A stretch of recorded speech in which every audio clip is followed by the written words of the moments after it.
mics work, so we gotta hover around the mics. Yeah, I don't. Charles, why don't you But I don't sit think there? these, even though the No, lights. these do. No. Charles here, Hunte, and Terrence can sit on the other side of Melody.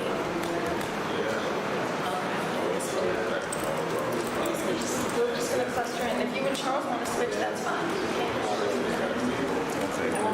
I'm good. I use my outside.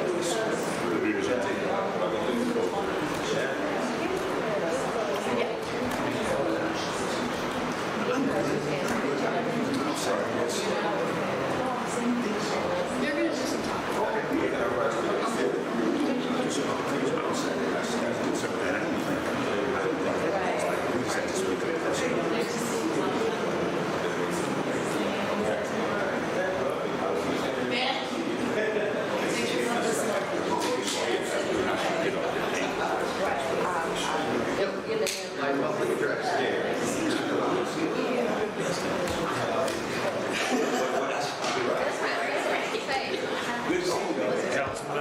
Yes, sir. How you doing? Good.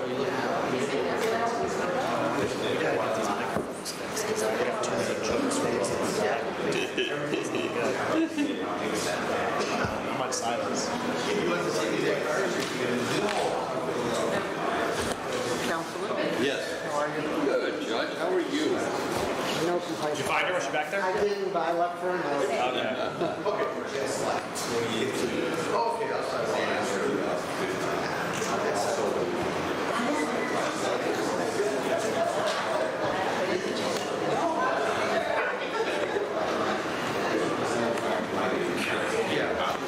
I talked to Stephanie earlier and she said I'll see you. It leads me to believe that that was the meeting now.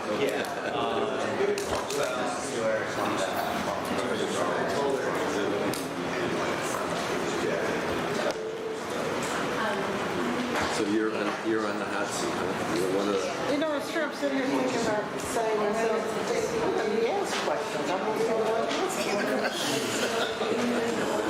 That's why I'm the newbie though, the experienced team. Do Well, you want to switch? You got the hot seat today. Seated at his right hand.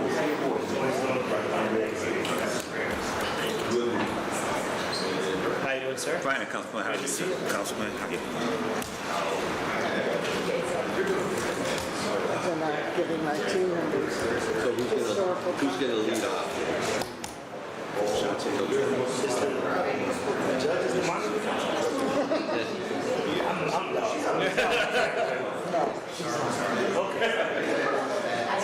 No, she's one of the team members. Okay, gotcha. I didn't know. Hi, how are you? This is Christine. Yes, I met you before. You were one of the initial. Exactly. Good to see you. All right, how you doing, sir? Labor, Council President. Good to see you again, sir. I gave Melody the seat opposite you because I'm going to be the talker today. Thank you.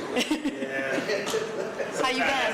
Good, I've been good. Good. I know there's some conflict here with other things going on, but we'll wait a few minutes and then we're going to get started. You know what? Those don't work. We're at your disposal, so. They will work if you push the green button. Oh, no. How are you? We were told that they're having some AV issues. Here, but they might not work for the live stream. I heard you, ma'am. Mike, I'll be right back with Greg. Yeah, but Okay, they take your said time. they don't work for the live stream. Yeah. Yeah, she told us to use this Green one. button. Yes. Oh. We use the green Oh, button. okay. On the... I've been trying to get away from paper, so I've got notes on here if that's okay. That's fine. I like paper. Just do it like us millennials. I got your report. All right, good. I can't do it on my No, phone. that's But why I want to write Everyone's ruining their eyes. on the document. I don't know why they can go to the car while we're waiting.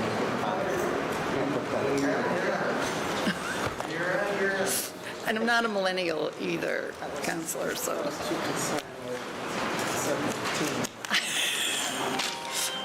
And your team member sincerely appreciates it all. Hey, Mary Louise, get a hold of it.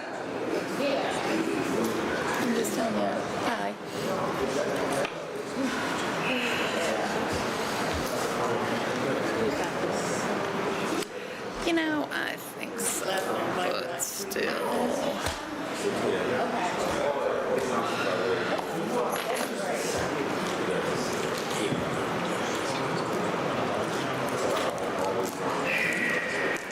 Sure. It's like, I think it's a strategy. We sent an email over.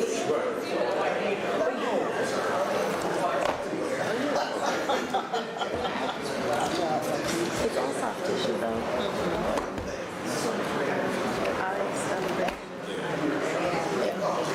So, can you just... That's the whole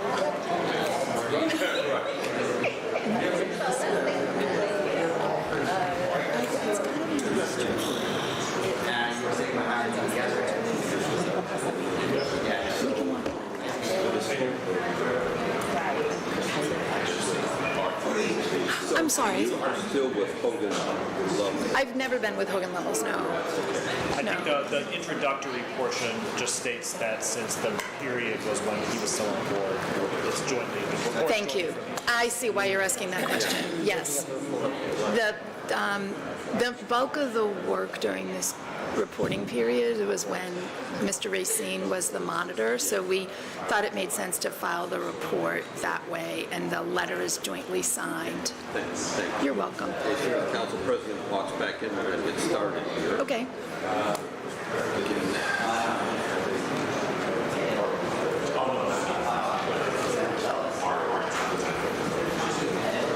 Do you want the...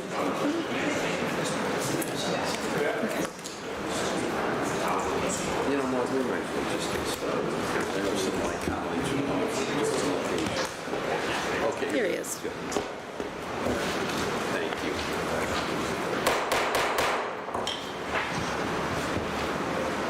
Will the public safety meeting come to order?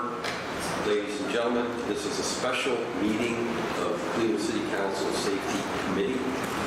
We are here to receive a presentation from the federal monitoring team. Madam Clerk, would you call the roll? A quorum is not necessary for this special presentation. I know some of my colleagues have other conflicts, but Madam Clerk, would you call the roll of who is here? Present. Ray. Here. Thomas Jones. Here. Sly. Here. Here. Thank you, Madam Clerk. To the monitoring team, I want to thank you again for coming in. This will be the presentation, an update of the 17th semi-annual report. And again, I want to welcome Ms. Christine Cole, who is here, who's the interim monitor.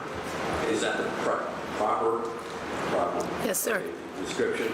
And I wonder if you, for the benefit of the members of the committee, if you could tell us who's still presently on the monitoring team. That's a question. I will do that. Thank you. Okay. It's great to be here, and we appreciate the invitation. Once again, Christine Cole with the monitoring team. Since August 13th, under the authority of Justice Solomon Oliver, I was appointed interim monitor. Members of the team that it might be easier to tell you who has left after we we'll do some brief introductions of our team that's present today following that. But I can see, Counselor, that you're looking at the 17th semi-annual report, and there's some photos there that list the monitoring team members. So the parties that are remain on the team are all those exclusive of Hogan Levels employees. So for precision, the monitor, Carl Racine, Stephanie Yonakura, the deputy monitor, Sabrina Apple, Courtney Caruso will all be leaving the monitoring team. Katie O'Brien, with the agreement of the parties, has been providing some administrative support to us until such time as the Hogan Levels team is officially resigned, and I am appointed and with a budgeted agreement. So Katie is also a member of the Hogan Lovells team. All others that you see pictured here remain active, committed, engaged members of this team. At least a couple of us have been around since October of 2015, but most everybody else has been added in the last several years. Thank you. So, and we also have at the table dear Silver Dresser, Honorable Supreme Court Justice from Ohio, who is now as well on the monitoring team, and your official title is Deputy Monitor. Interim deputy monitor. Interim Deputy Monitor. Judge Melanie Stewart, again, welcome to the table in your new capacity. I want to just ask my colleagues for a moment, because again, we have the public watching this as well, but for your team that is here, are there, besides Judge Stewart, are there any new members of the board? No, there are not. No, okay. But I'm going to ask my colleagues again, starting with the council president, just briefly state your name and the neighborhood that you represent within the city of Cleveland. So again, your team can have an understanding as well. Mr. President. Thank you, Dean. This is Blaine Griffin. I am the council president for the city of Cleveland. Also represent the Ward 6 area of the city of Cleveland, which includes the Buckeye, Fairfax, Little Italy, Larchmere, East 93rd, and Islamic Village area of the city of Cleveland. And happy to see you guys here. Thank you. Also was one of the original under Mayor Jackson, and worked closely with Ms. Christine Cole and Charles That's right. and others when I was an administrator under the Jackson team to actually help write the consent decree. So it's an honor to be here. Good to see you guys. Thank you, Mr. President. Good afternoon, everyone. Stephanie House-Jones, Councilwoman for Cleveland's Ward 7, including the communities of Asiatown, Huff, Sinclair, Superior, as well as parts of downtown. Thank you. My name is Charles Slife. I represent Ward 17, which is the western half of the West Park neighborhood. Thank you. Councilman Mike Polensik, I represent the North Shore Collinwood, Collinwood Village, East Glenville, and I also chair the Public Safety Committee of the Cleveland City Council. To my colleagues, again, thank you for being here. And to the interim monitor, again, thank you and your team for being here. We're going to jump right into it.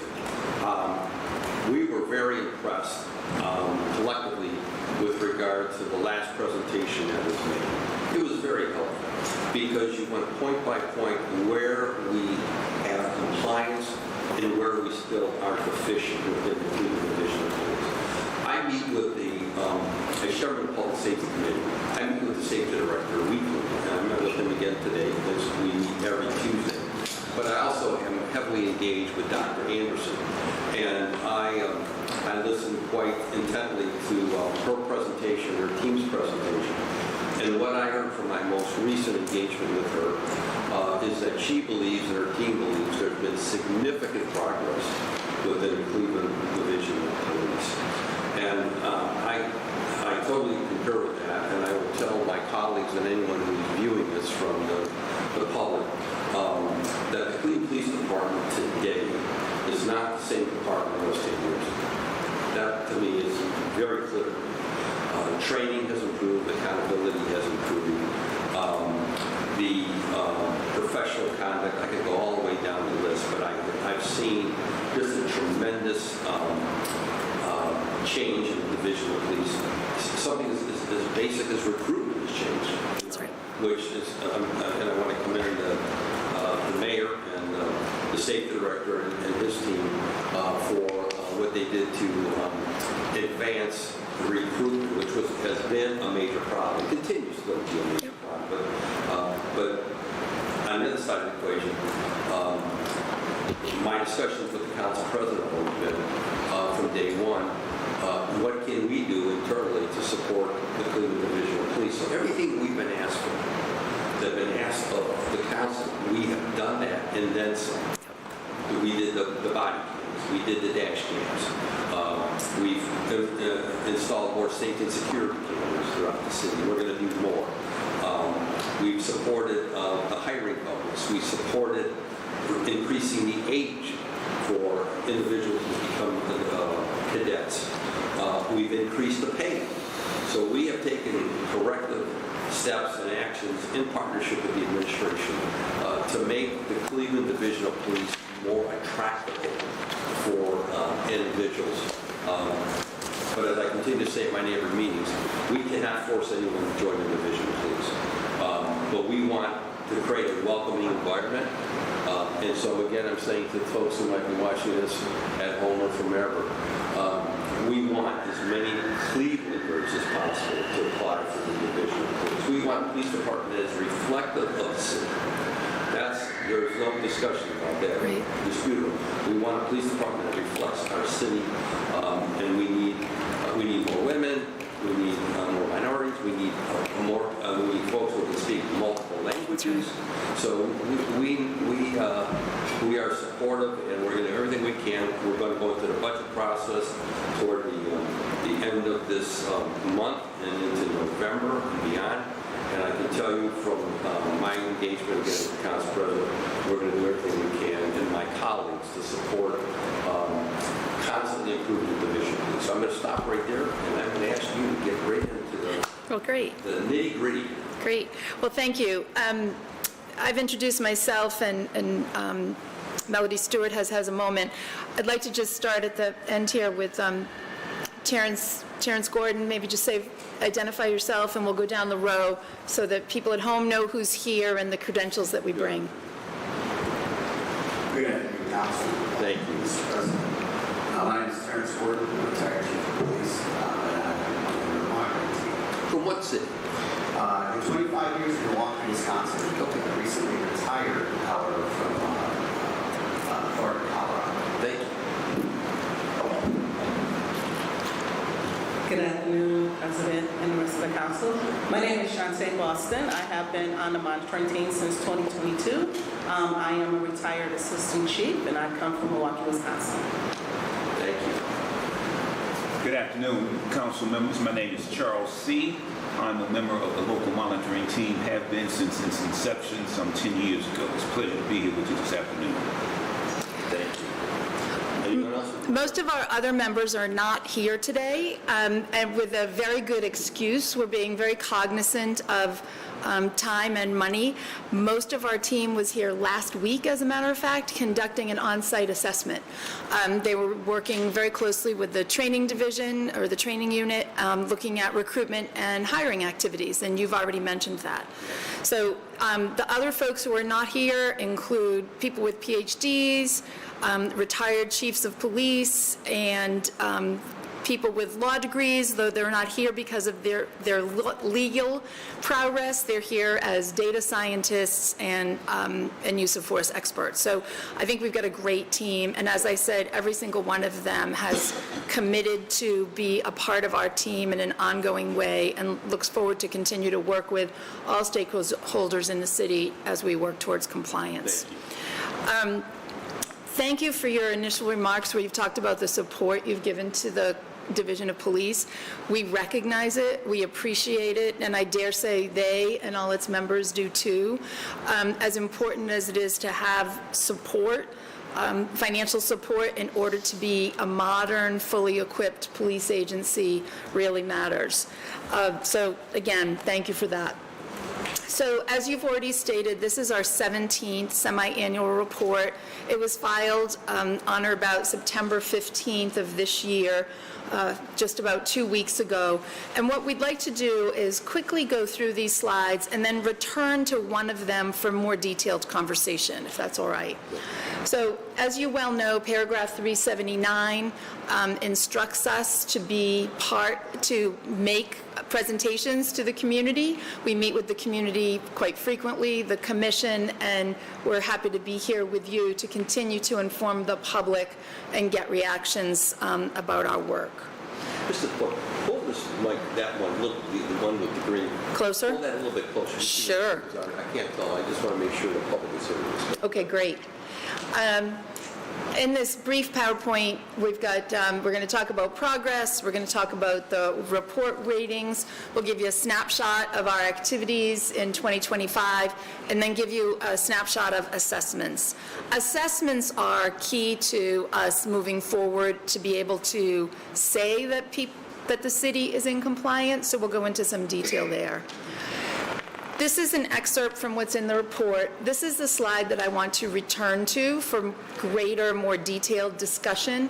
This represents the 10 substantive areas of the consent decree, and the colors show the number, or the percent of paragraphs that remain in non-compliant, partial compliant, operational, or general compliance.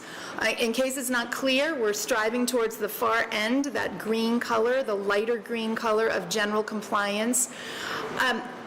I like these charts because they give you a quick picture. I don't like these charts because they're not as informative as words are, quite honestly. So we've got to look at these pie graphs in addition to or in concert with the words that we're going to use. For example, community and problem-oriented policing. It looks like most of it is in partial compliance. Consistent with the definitions we use, that could be because the division is not yet ready for us to do an assessment, or it might mean because we haven't had the opportunity to do an assessment, because we can't get everything done all at once. There's also a sliver or a slice that's showing non-compliance. Now, that could be just one paragraph. It doesn't mean that they're failing. And as a matter of fact, it is only one paragraph. So I call that out because the size of the pie slices don't tell you perfectly how much work has been done or not done. So that's my caution. As I said, we're going to return to this slide. So here's a snapshot of our activities in 2025 year to date. We've worked in over 65 working group meetings. Working group meetings include members of the monitoring team, members of the PAT, and subject area experts. And what I mean by that is it could be CPC, it could be OPS, it could be division personnel. Oftentimes, but not every time, the Department of Justice participates in those meetings as well. I think you realize that Judge Oliver has had us in for 6 status conferences. So we've been in the court almost every other month, and that's been a positive opportunity for additional public remarks as well as engagement around the progress of the city towards compliance. We have, during 2025, embarked on 9 separate assessments that actually cover 5 substantive areas of the consent decree. And again, we'll dig into that more shortly. This next slide shows the last 5 semi-annual reports from October of 2023 until today, so roughly 2 years, covers about 2.5 years of work. And in that period, there have been 81 upgrades and only 9 downgrades. Now, I think 81 upgrades is absolutely celebratory and worth talking about. And in my experience, many people tend to focus on, well, what's the matter with 9? Please don't do that. 81 is where we should really focus our energy, and we can talk about the 9, what happened, what's going on, but the actual fact is, as you will see in the bottom line, the bottom row, in the 17th annual report, there were 0 downgrades. Sometimes there's been a slip back. It's not critical. It's important to mention that the work of a consent decree is not perfectly linear. There are ups and downs. So please focus on the green 81 upgrades far more than you do the number 9. I mentioned assessments. Assessments is the way in which we demonstrate that there is compliance. We look at a variety of evidence. You'll hear about that shortly. Our assessments this year of the 10 substantive areas looked very closely and deeply at 5 areas. This included 9 different assessments. This tells you where we are with these assessments. 1 has been completed and filed with the court. That is in crisis intervention area. The crisis intervention assessment was extraordinarily powerful and positive for the city. In every category or in every paragraph, they were deemed to be in either general compliance, that green square that I referenced earlier, or in substantial and effective compliance. That is the highest grades you can get. So the area of crisis intervention, which has been a commitment of this city from day one, with focused attention to the training of officers, the behavior of supervisors, and the general welfare of subjects and people that are met on the street. Really, the proof is in the pudding here. The work has been extraordinary. Officers have really taken on to doing the work in crisis intervention. Under review by the city is our completed search and seizure assessment that looked at traffic stops and investigatory stops. You'll hear about that from some of my colleagues when we go more deeply into those pie charts. We've completed the reviews of reports of body-worn camera or wearable camera system images and have written up the report, and we're waiting for the city's comments, which are forthcoming. Next is we have 3 in drafting stages. So the use of force, the recruitment and hiring, and the staffing studies. Methodologies have been submitted to the parties and been approved. We have reviewed the data. I use the word data to include documents, images, reports, policies, training records, a wide variety of evidence. And we are now in the process of drafting those 3 different assessments for future filing.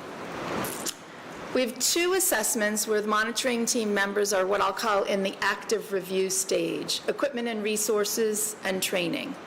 As example, Chief Gordon and Mr. C were out in the community today looking at zone cars, looking at the equipment in the zone cars, assessing the completeness of the programs in the mobile data computers and other things, the condition of the cars, for example. So that's an active review. And training is a comprehensive assessment to look at the structures that the training division or the training section has set up, including their learning management system, their overview of all training, et cetera. Councilman Slade, it's just important. Yes. Just to clarify, to make sure we're understanding it correctly, is it that under review by the city is more or less under review of a document? Precisely. Forgive me. Review is more of a review of process, but not a physical document. Correct. So inactive review would be us at work reviewing data or evidence. Under review by the city means we've completed that process, produced a document, and we're awaiting their feedback and comment. Thank you for that clarification. Thank you. Thank you. And then finally, we have 2 that have been delayed by agreement. The community and problem-oriented policing assessment and the performance and promotions assessment. Community and problem-oriented, we'll hear about both of those as we dig into those pie charts a little bit, but in essence, we've jointly determined that the data is not yet ready for review. That leaves a few areas for future years. This tells us what we need to finish. Obviously, the 2 that were advanced, we didn't get to them this year.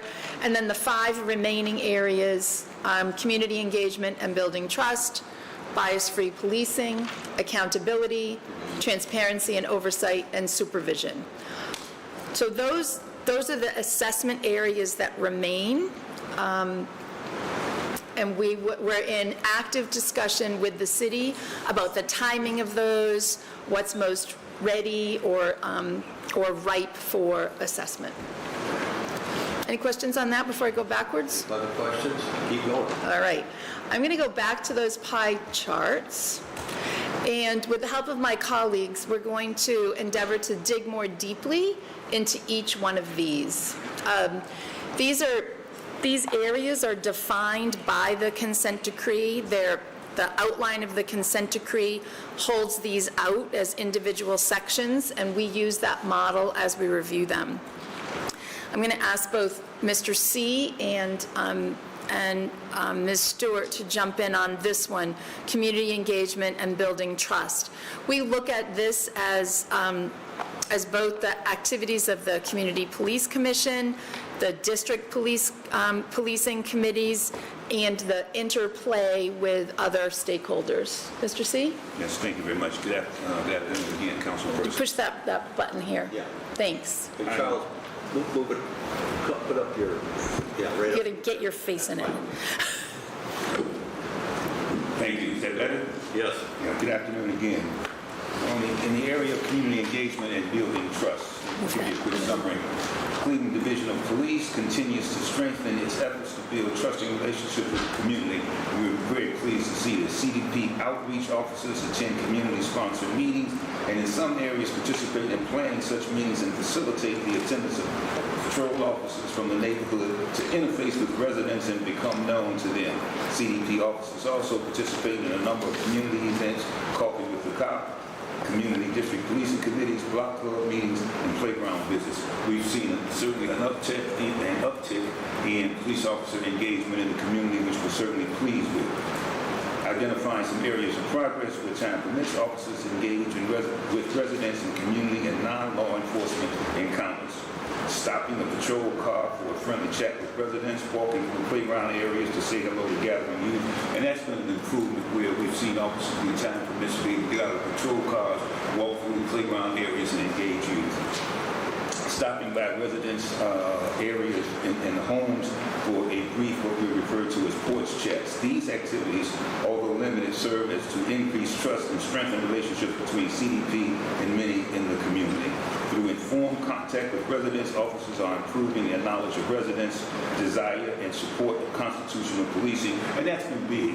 Officers here get an opportunity to learn firsthand that residents support constitutional policing and support their local police department. They also learn of the many unreported challenges residents face in the neighborhood. Still, a few challenges there, it goes without saying. While CDP is working earnestly to overcome historical reputation of negative conflict with many segments of the community, the department and the community still face the challenges of overcoming the past of fear, mistrust, hostility. These challenges will best be addressed by the ongoing openness of CDP and the community to come together and each take responsibility for their role in creating trusting, mutually beneficial relationships. And we're seeing that happen. We're seeing that happen at a local level with community residents who are actively seeking to engage with police departments and share their support of them. And we see a good response from the patrol officers knowing and learning that they've got community support from the police. Do you want to add anything? Thank you, Charles. We recently participated in, at the last site visit that I attended, which I think was August, we participated in a meeting convened by the PAT, the Public Police Accountability Team. Members of the DPC, District Policing Commission, were there. Members of the CPC, the Community Policing Commission, were there, as well as the city's Community Relation Board, to increase the focused attention on how to achieve the compliance as indicated by the paragraphs, in addition to doing all this excellent work that Mr. C articulates. There certainly are some areas where we can smooth over activities and processes. The CPC is fully seated now. Members of the commission, they're in a process where they're actively reviewing applications for the future executive director, so we see opportunities for further building and facilitation of trust building there. I assume you'll interrupt if you have questions, so I'm going to keep going. The next area is community and problem-oriented policing. This is one of the examples I've used before where the pie chart probably doesn't do justice to the efforts. Each district in the city now has a designated community problem-oriented policing officer, a coordinator, which is marking a significant step forward. The policies, the training have all been reviewed by the monitoring team, and we've proposed a draft methodology to assess the community and oriented policing. The August site visit that I mentioned included a group of a focus group with police officers. The police officers in attendance talked almost to a person about how interested and excited they are to do this kind of work.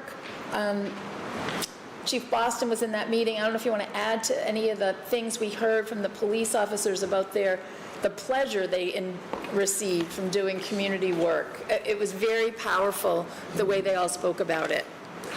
Many of the officers in the room really talked about why they love being the City of Cleveland police officers.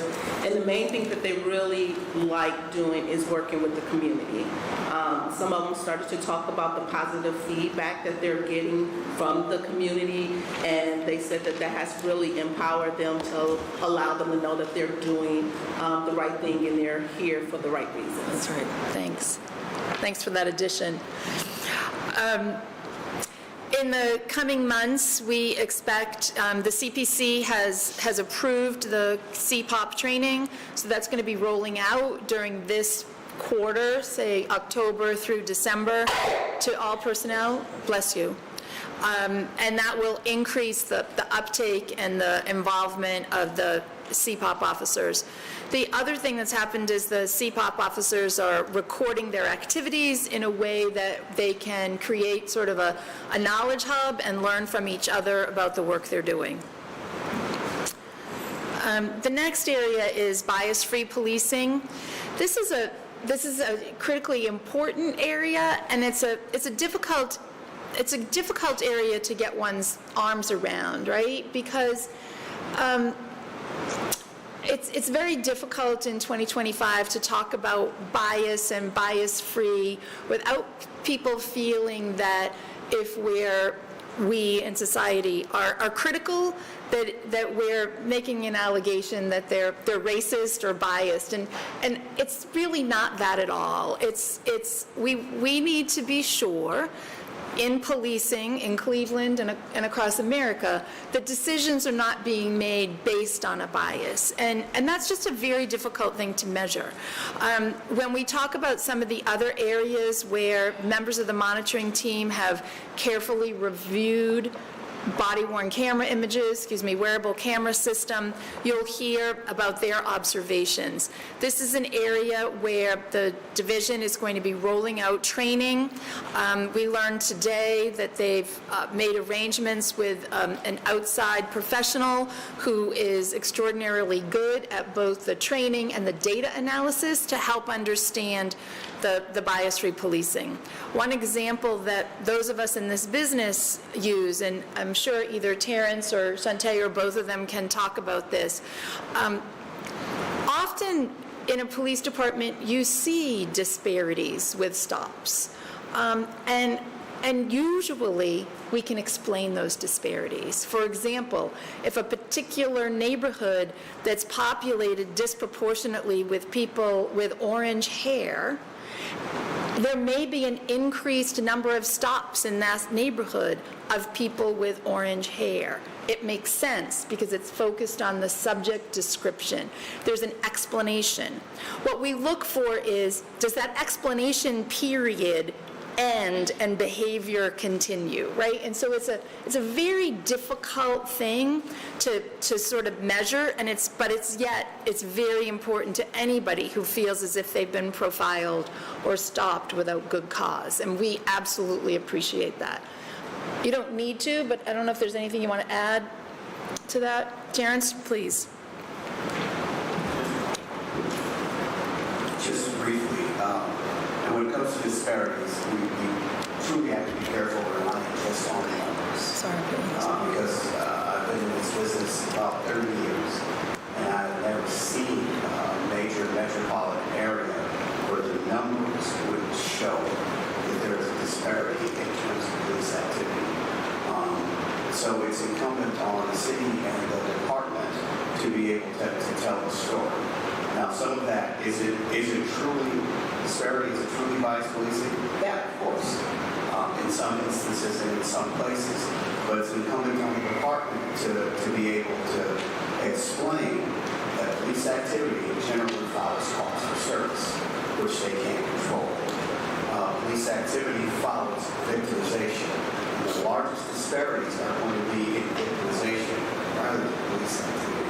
So it's incumbent upon the city and the department to have a grasp on that data so that they can tell the story. That's the bias policing. That's a very good point. Yes. Very good. The next category that we'll look at, thank you. The next category that we'll look at is use of force. This is category number 4 on the top row. This is an area in which the consent decree has a vast number of paragraphs. I will tell you it's paragraph 45 through 130.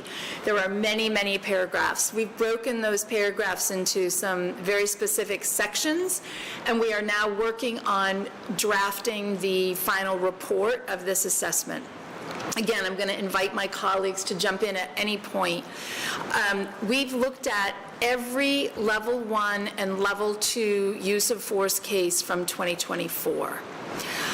We have looked deeply using a different review instrument at every level 3 case. Those are the most serious cases from both 2023 and 2024.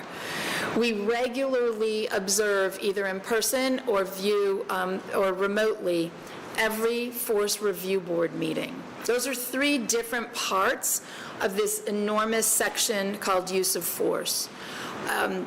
Again, Terrence and Shantae, who've reviewed the reports, who have reviewed the body-worn camera images, can tell you, Councilor Polensik, just as you said earlier, this is a very different police department than it was in 2015. The way the officers are working on the street, upholding the Constitution, following the use of force policies, the way the supervisors intervene to support is remarkably different. We also find, because we work with human beings, there's room for error at any moment for any one of us. In this category of work, error can be very serious. But what we find is if there is an out of policy use of force, the division and its accountability systems catch it. That's the important kind of accountability, self-regulation that the consent decree really looks for. The Force Review Board is an entity that reviews the review as a way to identify areas for growth and change, improve tactics, improve training, any need to change policy, and the process of the Force Review Board, which is a blame-free learning model, is designed to continue this self-improvement. Those things all feel to be working well, and the remaining piece of the pie, there's a very tiny sliver that's in general compliance, and then there's a piece of pie that's in gold called, partial compliance. One reason that section is in partial compliance, and I expect that will be handled during the use of force assessment that we're completing just now, is because the detailed review necessary for all these use of force cases just was not complete at the time this was written. So I'd love for Terrence and Shantae to talk a bit about their observations of the police officers on the street. I guess another area of improvement that we might be able to talk about is administrative details. Yes. Hi. I have been reviewing use of forces since 2022 when I got on the team, and yes, I do see a significant change. And the change is starting on the bottom line with the officers, using their training, de-escalation, making sure they're articulating why they use force, when they use force, and as the changes come with supervisors catching it. When I first started looking at use of forces, a lot of times it would go through all the approval systems and no one addressed some of the things that was occurring. When we're looking at the use of forces, we do take a look at the body-worn camera, and we're looking at everything prior to the use of force and everything after, not just the act of the use of force. Because we all know that the activity prior to using force is very important, and then how things are handled afterwards. So we do look at all those components. And I talk to Christine a lot because I'm here a lot, so I feel like Cleveland is my home. And I'm like, oh, we're doing better here as it relates to use of force. And now with the supervisors holding individuals accountable for those small things that they could have just done better, and the group that works with the force review taking that second look and saying, okay, we can train better, we can do this better, let's make these moves and these changes now. And I think seeing those moves happen right away and not waiting to reporting and that communication with us back and forth, meaning the monitoring team and the city, on those observations is really causing for those, that paragraph to turn green. How critical, and I'm not going to, because I want to wait to the end of most of the question, but how critical are the body cams and the dash cams? Critical. Good investment. What's You very don't need to tell me that, because we spent a lot of money. Yep. No, what's very critical is making sure that what's on the piece of paper actually lines up with what's seen. We all know that body-worn camera doesn't show everything because an officer can be looking this way and their camera can be going another way. But it does definitely allow for us to see what actually took place, what other people were doing, not just the officer who used force, what other people were doing, were there supervisors on scene, how many was on scene, who wrote reports, who didn't write reports. Excellent investment. And it's widely, in addition, it's widely embraced by the rank and file officers who report. They are delighted to have it. And I raise that because I advocated the body cams years ago. I took some real abuse over that by people who did not want the body cams. And I felt it was a leveling tool, and I thought it was an insurance policy for not only the officers, but for our citizens. And I remind the former head of the Cleveland Police Patrolmen's Association, who whooped the tar out of me over that years ago, that the officers have embraced it. Yes. They have embraced it. Yes, they have. Okay. Join in. I won't repeat what my colleague said, other than to say I've only been doing on the team for 16 months. And when I was looking at the uses of force, I was like, why are we even looking at these? Because the standard is so high for my Yes. when I jumped into the assessment.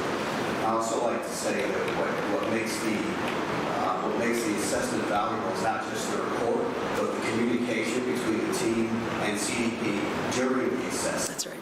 Because there are small things that we see, and we can report those in the middle of the assessment, and we have been. And the chief and her staff have addressed those small things so that they don't necessarily come like that. Excellent. We have been joined by Councilman Danny Kelly and Councilwoman Deborah Gray. Continue. Continue? Thanks. So this is the category number 5. It's the far right of the top row, crisis intervention.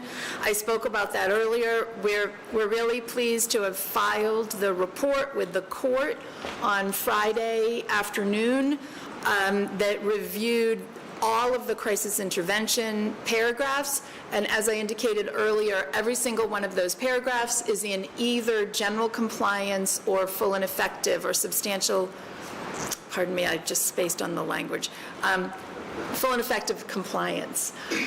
The efforts that the division, that the officers, the support of the Adams Board and the MRAC and the Department of Public Health here in the city have done collectively to advance that area of work is truly remarkable. With specialized CIT officers, with CIT officers, the training, the city really hit it out of the park on that one. And they made it a priority, and they've been focused on it since day one, and the effort really shows. Good. So we can't say enough about their work in that area. Okay, continue. The next area, lower left corner, number 6, search and seizure. This is an area, again, where Terrence and Shantae are going to jump in.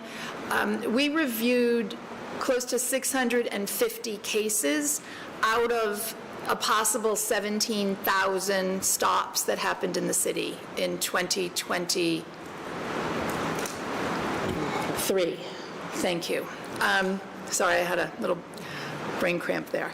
There are about 17,000 stops in the city. Some of those are investigatory stops where the officer needs reasonable suspicion to pull a car over. Some of those are traffic stops where probable cause is necessary. And our team of 6 or 7 police experts reviewed the details of all those 600 plus cases. They looked for the adequacy of articulation of either probable cause or reasonable suspicion. They looked for body cam. They looked for engagement. They looked at supervisor interaction as was necessary. They looked at the responsibility by policy and consent decree of officers to explain that they had about a consent search and their willingness to engage in a consent search and to change their mind. So there are pages and pages and pages of questions that our reviewers go through to assess search and seizure. This is the report where we're awaiting feedback from the city. We expect it any time. We expect that this is an area where we're going to have some conversations. It was a difficult one to get started. We had some unanticipated hiccups, nobody's fault, but just, problems to gain access to data. During the pilots, we realized, because we tested the instrument before we did the full-on sample, that there were some things we needed to see that the systems didn't give us immediate access to, but through the PAT, and I know Dr. Anderson is here, I hope she's smiling, because through the PAT, we were able to break down whatever barriers there were, get to what we needed. Chief Schlott is here too. The help that we got from the division in order to access the data that we needed was critical to our success. I'd love for maybe start with Terrence and then Shantae to give you a flavor about the observations we had during the assessment. The search and seizure assessment was difficult. Because there were so many stops to look at. As Christine said, we're still talking to each other to continue to see when it comes to that report. So I'm going to the data because I would misstate it because I don't have it in front of me. But I can give you my perceptions from the sample of cases that I reviewed. When it came to traffic stops, I didn't see a lot of issues once the stop was initiated. The reason for the stop we can't see, so we rely on the officer's report for that, or if they mention it on the body worn camera. But we don't necessarily see the violation itself, the speeding or running the light. So we rely on the officer's report for that, not the use of force, where we can see the approach considerations that the decision making, all of that. But the officers on traffic stops in the sample that I reviewed were very efficient. They, in the past, where you can see a lot of, do you mind if I search your car? You don't see that a lot now. The traffic stops, the traffic stops for traffic violations, and test stops. With the investigative stops, again, I agree with but I am anticipating, just based on the sample that I've reviewed, that we will be in discussions with the Department of Training about articulation, about report writing, and about some of the administrative follow-up that goes on as a result of some of the investigative stops. The investigative stop is the old Terry stop, Terry versus Ohio. Officers have reasonable suspicion that they believe the crime has occurred, is occurring, will occur.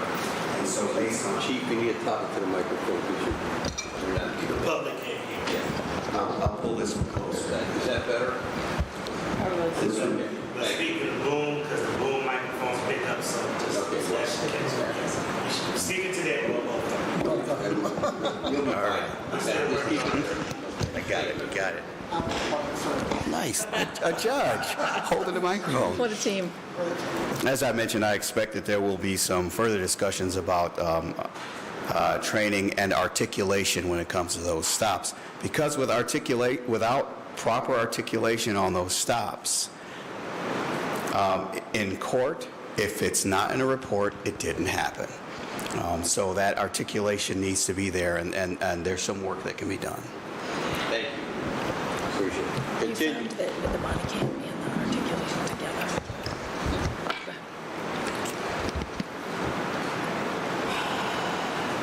You're good? Okay, continue. Okay, sorry. Thank you.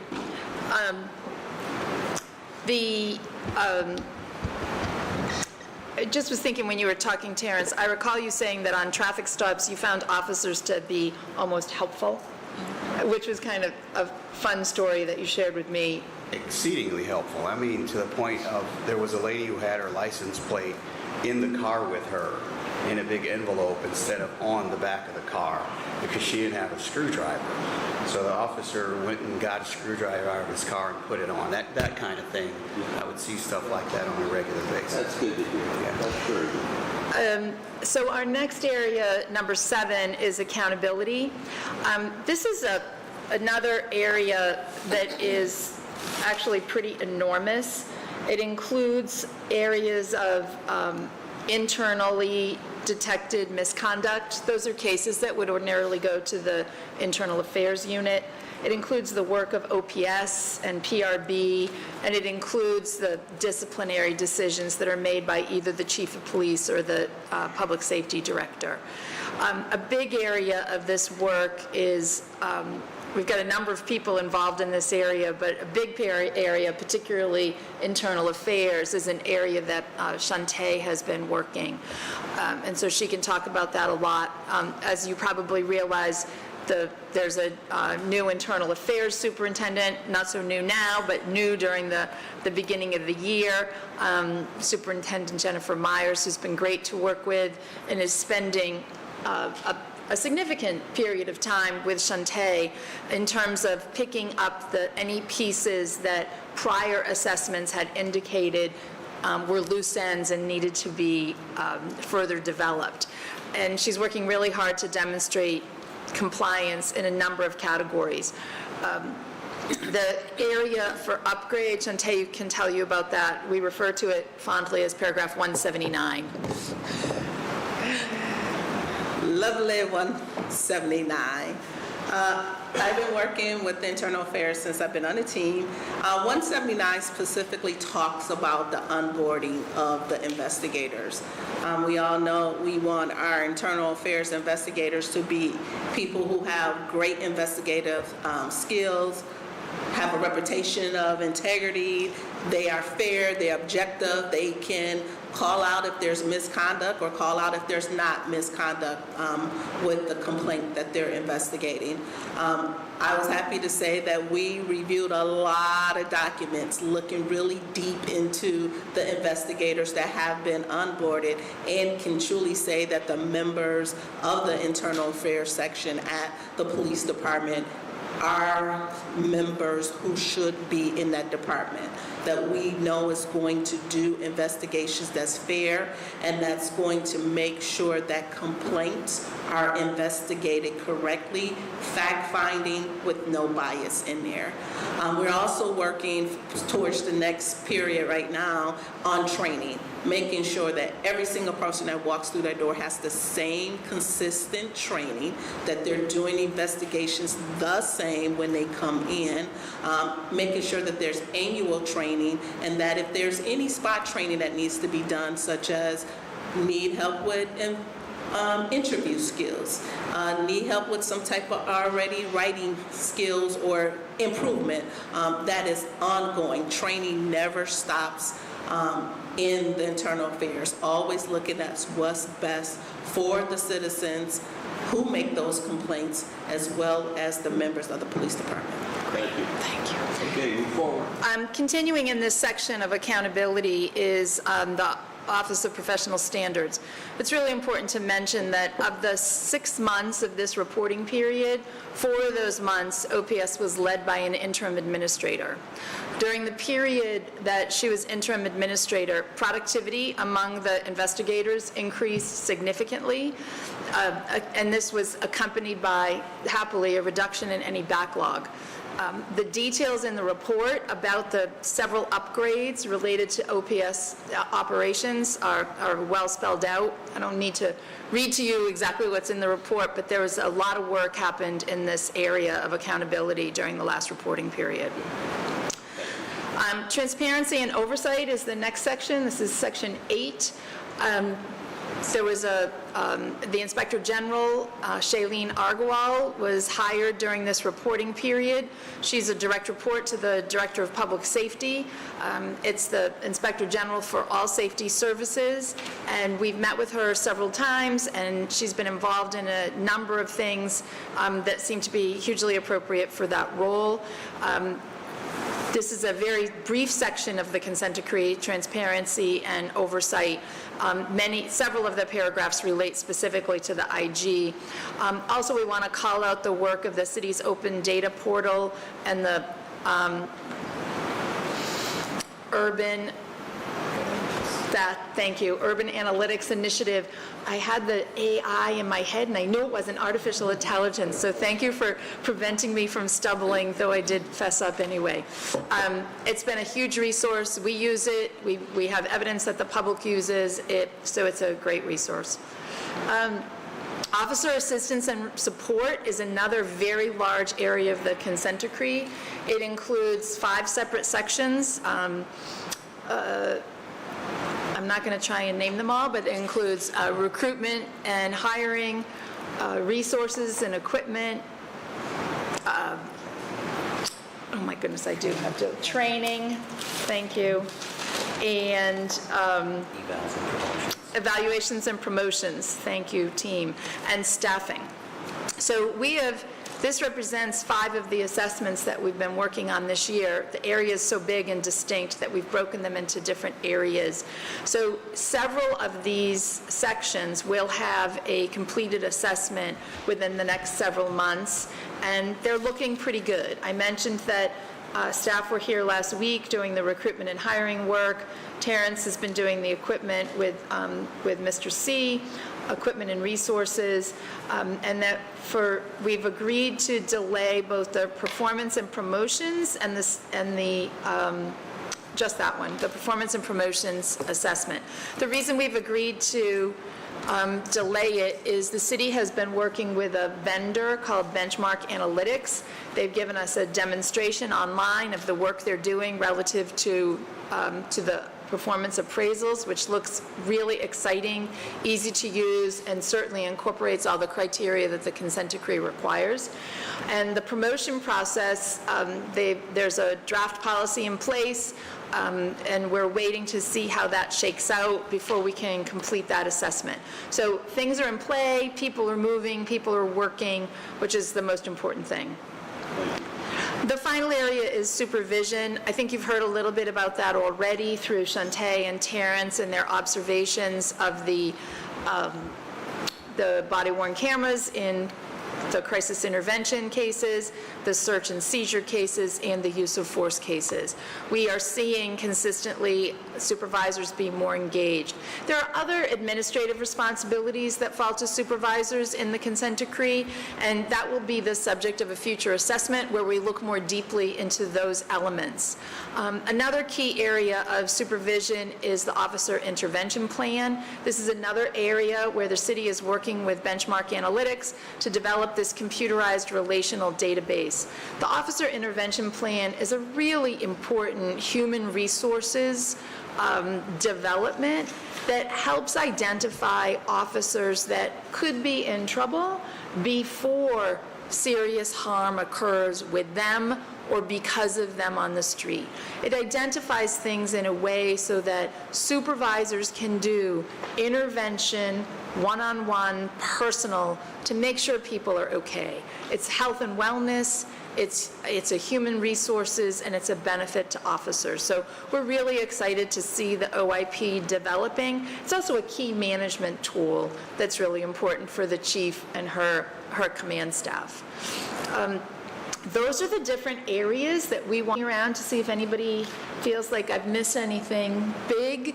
And with that, I guess that concludes our presentation. We're going to jump right into some line of questions. And I want to thank you very much for this step-by-step, section-by-section, paragraph-by-paragraph. Because I thought, last time I said it publicly, I thought it was very helpful.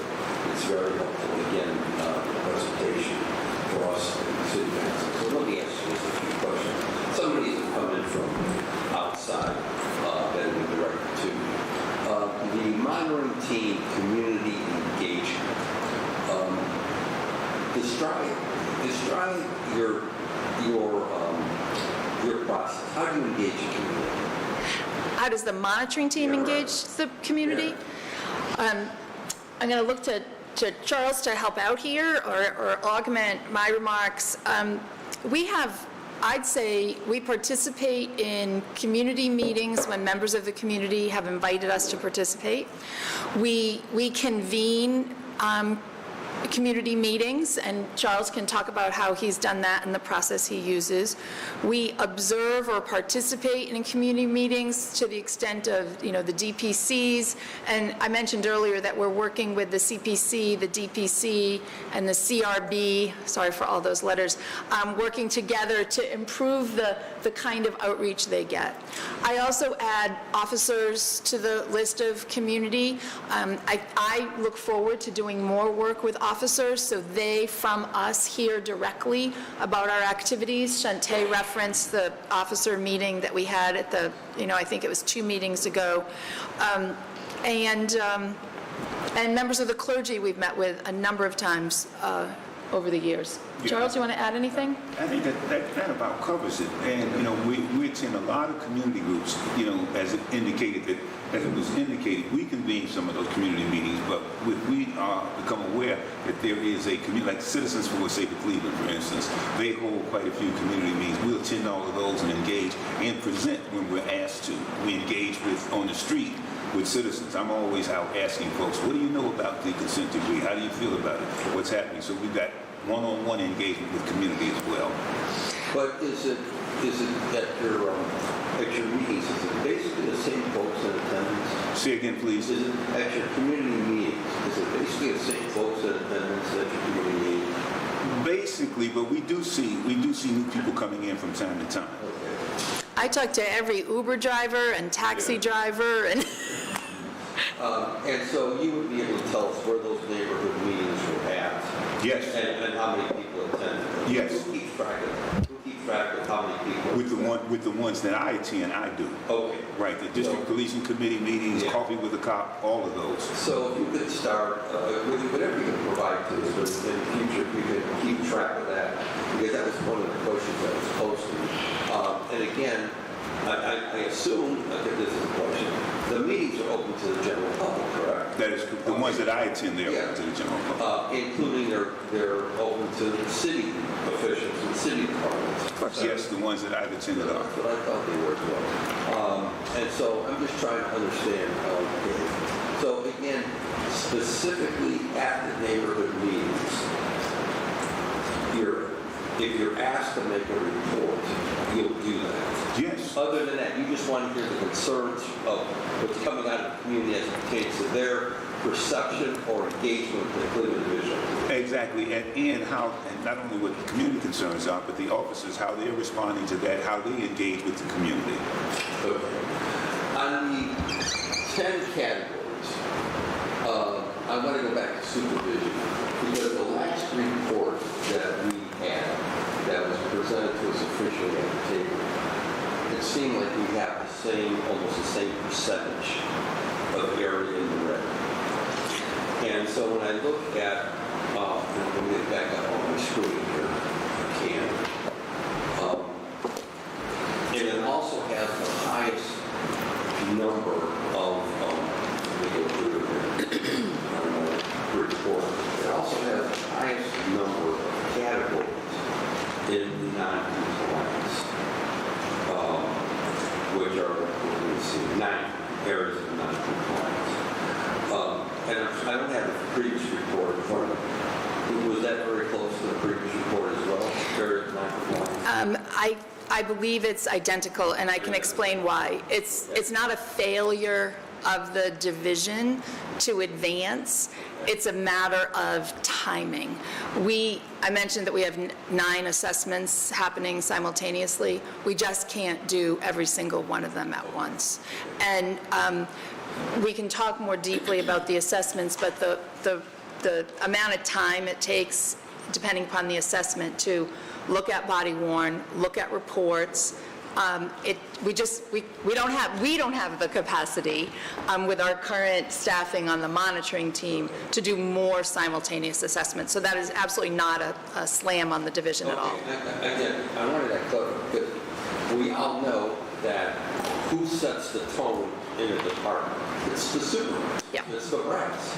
That's who sets the tone, and that filters down to the rank and file. If the tone and the leadership is not set, then you have issues, you have problems. So, Councilman Slade, you have a point. Yeah, on this point, and please correct me if my interpretation of this is incorrect. And perhaps if I'm correct, it is too far down the road to make a sort of adjustment if we're trying to do apples to apples. But it's always seen that the non-compliance, there's sort of 2 versions of non-compliance. There's a reviewed non-compliant, and there's a yet to be reviewed. Both are not in compliance, but one, so I think the red and the title suggests that it's a failure, but in many cases it's just things that haven't been assessed. So there's sort of a non-compliant assessed, non-compliant not assessed is how I interpret that. Just a lot of those we haven't gone through the assessment all the way. So it's not our failing. I suppose theoretically it could be, we don't know, it's not assessed. There's a little bit more nuance to that, if I may. So paragraph 328 was in fact upgraded during this period. It was upgraded from non-compliance to partial compliance. And that the reason is the paragraph says the OIP, the Officer Intervention Program, will include a computerized relational database that will be used to collect, maintain, integrate, and retrieve department-wide data in a number of specific expressly defined areas.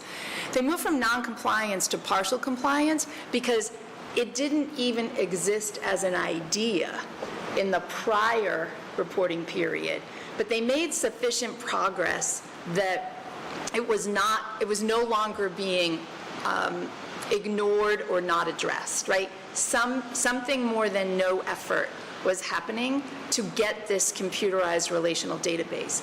It's the procurement process with Benchmark. It's the work that Benchmark has done with the city cooperatively to make progress.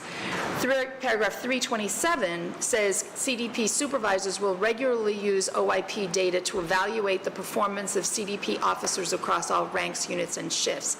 That's non-compliant because that's not addressed in the current performance appraisal system. So the difference is, have you started to work on it as opposed to have we gotten to assess it yet? If the work has begun and it just hasn't been assessed, it's not going to be in non-compliant. It's going to be in partial compliance because we want this, we do believe there's a difference between we can't get there and you're ignoring it, for lack of a better word. Okay, I want to get to some questions here. Have you collectively looked, whoever the names are, at the sheer staffing levels within the division? What would be the ideal number of officers? I believe we're at, 1160, I believe, as of last week. We are collectively doing everything we can. The administration, I think, is doing everything they can to recruit. But obviously, we still have a problem. Does anyone have what should be the ideal number within the Cleveland Division of Police? I would say that we don't have a clear number of what the ideal number for the Cleveland Division of Police should be in 2025. Okay. It's a bit beyond our purview. We have experts on our team who have run police departments and appreciate the struggle. I've not run a police department, but I've worked in management in police departments, who appreciate both the struggle of recruitment and it always feels like you don't have enough. The last staffing study that was done, I think, was in 2019. It was the only one that was required by the consent decree. There are tools available to do one again. We certainly could be helpful to that, working closely with the chief. It's not our responsibility to answer that question. I dare say that, I'll look to Chief Schlott, where is he? More would be better. Well, we all know that. We are trying, based on what we have done within the body, to be very supportive. But at the end of the day, we cannot force people to join the Cleveland Division of Police. In 2001, I had the pleasure of serving then as council president, and the mayor at that time, Michael R. White, he believed the magical number was somewhere right around 2,000. And I totally bought into that, and the rationale was that you could keep a handle on overtime, a significant handle on overtime, that you could direct resources where you need them when you had crisis or areas of the city that were seeing substantial increases in criminal activity. You could supply all your special events, your sporting events, your community events. You could do the walk and talk.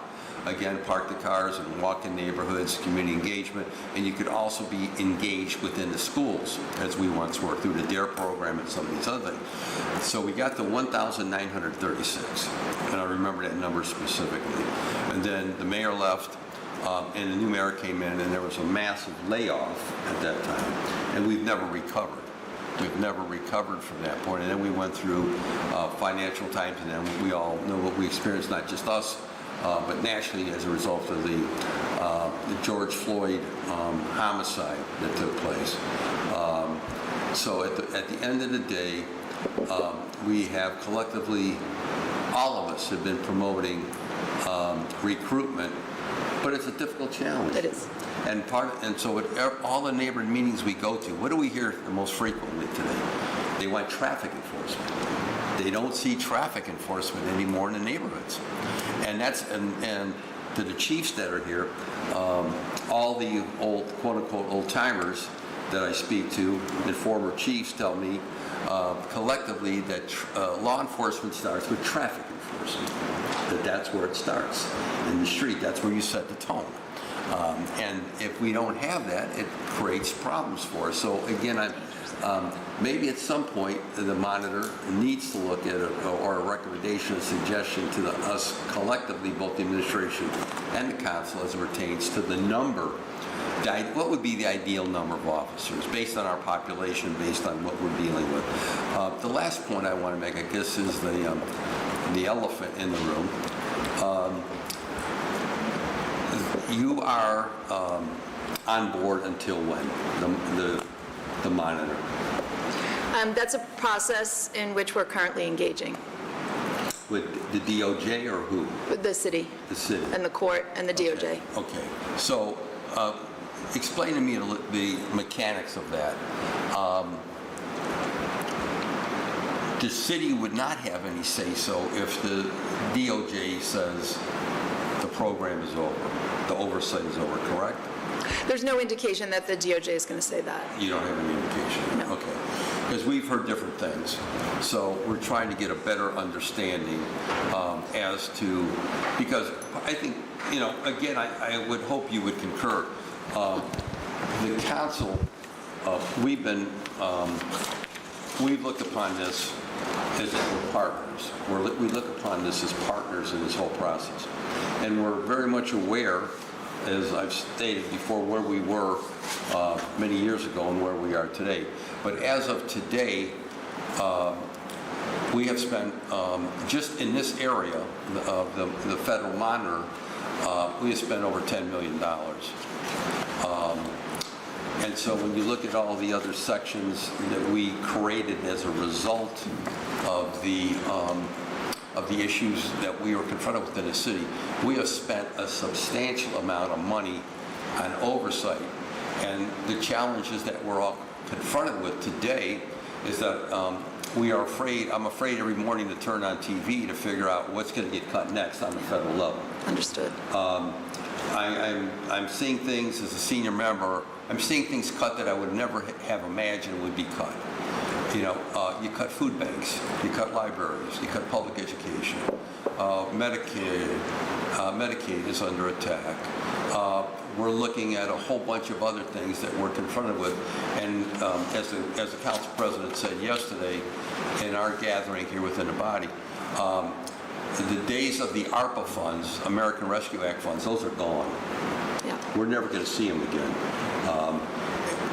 So we also have to be concerned what additional cuts are going to take place, not only in Washington, but in Columbus. So again, that's not to say that we don't like you, because we're not saying that. We're here working with you, but at the end of the day, at some point, we're dealing with the financial reality that we're confronted with. That's the reality. Absolutely. Absolutely. And I know that's all of us share those concerns and share these issues. So, Judge, you want to comment? Or I'm sure you would. Absolutely. As the newest member of the team, first of all, I'd like to say, as you know, and member of the council level, I'm a Cleveland. I know my home. I retired from the judiciary, and I was looking forward to sailing off in the sunset into retirement. You would never do that. Other than the occasional marriage. But I have to say, when speaking to Christine, when she was asked to be lead monitor about this, and knowing about the consent decree, of course, taking place, and in answer to your earlier question, this is in the courts now. The Department of Justice can't dismiss it. But working with this team, in the 2 minutes I've been with them, they are committed, and I even see the progress. Having been a long-time city resident, having worked for the city, lived in the city, I joined because I see it. Yeah, You got the other microphone. That's all right. You're not going to hold it for me. You're going to lean into. I'm going to lean into both of them. Right. I see there's a light at the end of the tunnel. I think I speak for myself, and I think I can speak for the members of this team. We don't want to see the city spend another dime more than they have to on completion of this. Right. And the people I have talked to so far with the city, we've made so much progress. I'm proud of that as a citizen, not even having been on the team long enough. My role in this, as I'm learning as much as I can, as fast as I can, and they're keeping the wheels turning, so that we don't miss a beat, so that we don't have to go back and redo any process because of change of personnel or because of change of leadership. And so my aspect will be focused more obviously on the legal and community aspects of this, and going out more so with the team, and just being sure we come to completion as best as possible. Will the Cleveland Division of Police be the best in the country? Maybe not, but they will be a good one. You've already said this is not the same department as it was 10 years ago, and we recognize that, and so we're just continuing to move things forward, and we will be a better Department of Police, we will be a better city and we will be a better community. As I've always said to CPPA and FOP and endorsement interviews over my lifetime, when the community is safer, the police department is safer. That's right. When the police officers are safer, the community is safer. And so we hope to get to that goal. So rest assured, this team is committed to moving as expeditiously as possible, as efficiently as possible, and being sure that we leave the best team, the best safety forces in place in the city of Cleveland that we can have.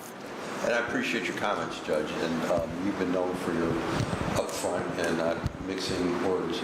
And I guess I indicated earlier, you know, I talk to Dr. Anderson frequently.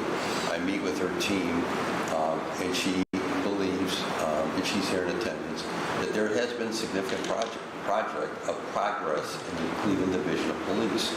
And I always tell her, be upfront with me. If there's issues that I need to be aware of, tell me, because I have no problem letting the safety director nor the chief or anyone else know. I don't, you know, I say what I have to say.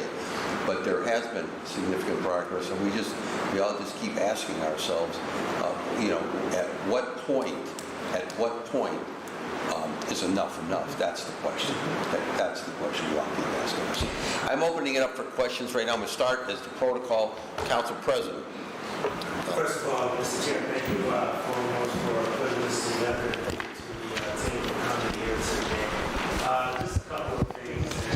I know that a couple of my colleagues will probably have a little bit more comments to this.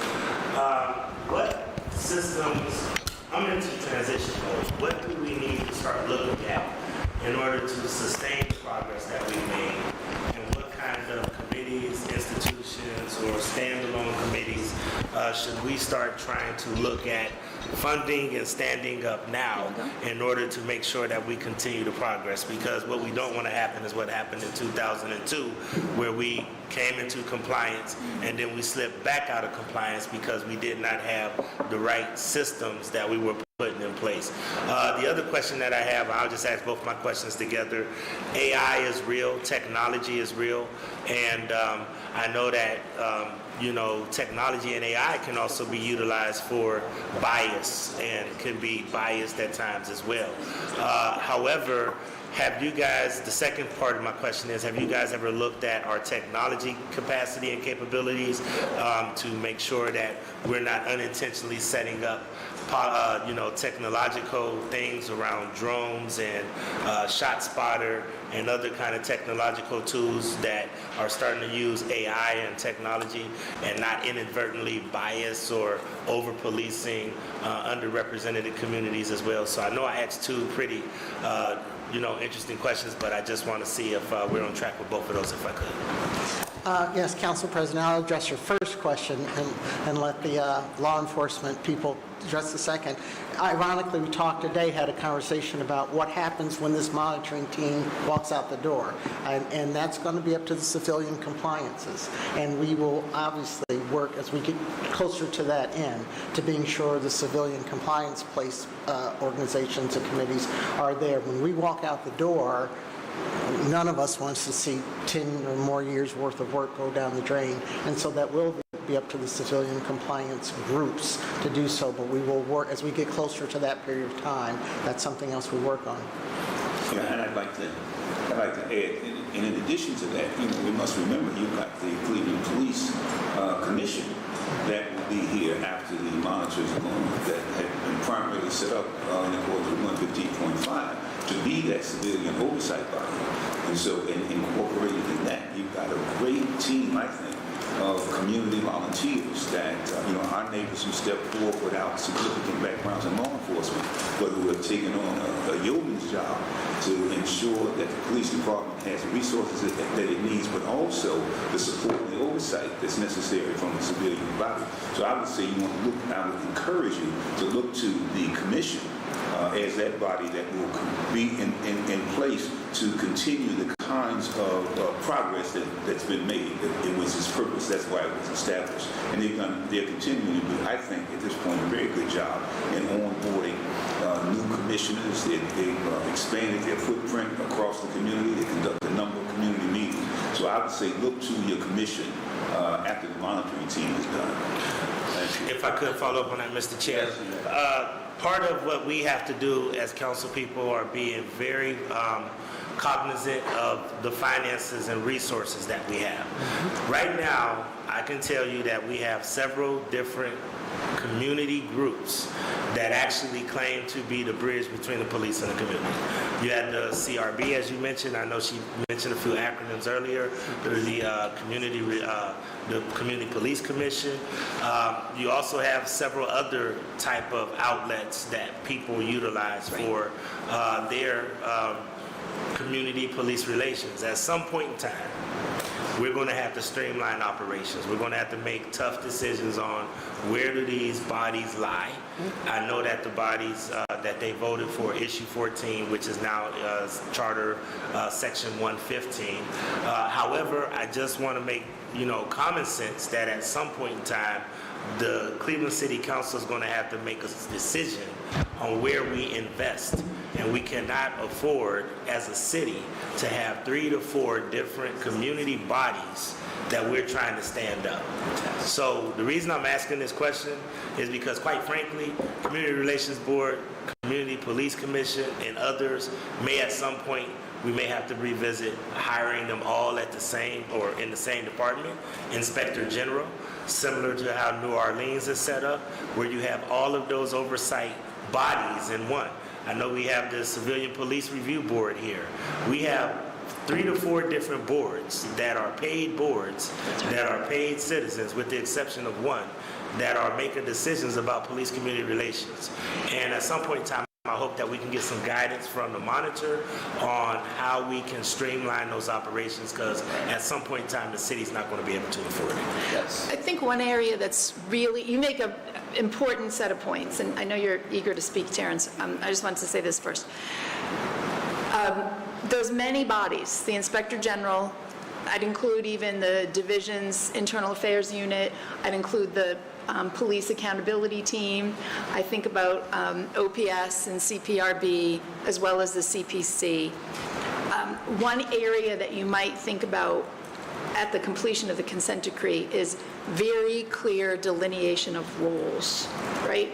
And they all have a specific function toward oversight. Maybe there's some blurring around the liaison to the community between the department and the community.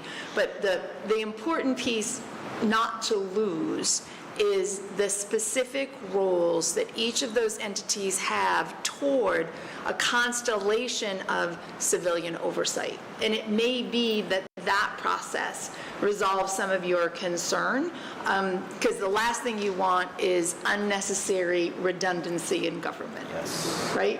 Thank you. Terrence? Most of your questions have been answered, and you even answered your own question, as a matter of fact. But ask a question without knowing the answer. The biggest key, because as you mentioned, you all have a lot of systems in place. You don't need any more pieces. The biggest key, and it is essential because no long-term strategy can be successful without it, is leadership. Senior leadership. If the senior leaders in the city are not on the same page and working together toward the same destination in the future, no matter how good the systems are, they're going to fail. So senior leadership has to absolutely be on the same page to keep that momentum going. Cleveland Division of Police was here 100 years before any of its current members. It'll be here 100 years after those members are gone. The people and the systems together are what make long-term strategies work. Leadership is the key to everything, particularly when you're talking about something like this. Well, thank you. I just really hope that we can get a list of recommendations, because at some point in time, it's not going to be feasible. And it's something that I think the next council is going to probably have to take up some real tough discussions amongst ourselves about where do we actually throw our support behind. So I'm looking forward to seeing what the body says about that. The second thing is about AI. Absolutely. Okay, through the chair, I'm going to continue to put it on the record. I've consistently asked this thing that you have talked about since I got here in 2022 for someone here in this building to sit down, maybe utilizing the Office of Urban Analytics, to sit down to have an analysis of all the various entities that touch us.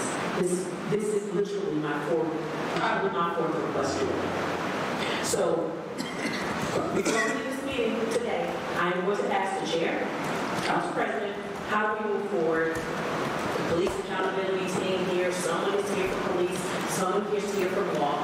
Who are the people that need to meet to make the decision? Because for me, I feel like at times, like I've said this before, that our time is being wasted because we're asking the same questions time and time again, and collectively we are not assigning responsibility to do what is necessary. We should do this before the next budget.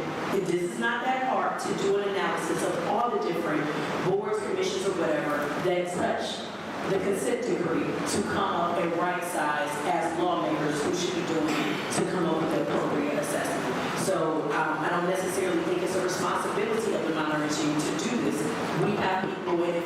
If we can't do this work inside of a guide for ourselves, then we're going to have long-term problems.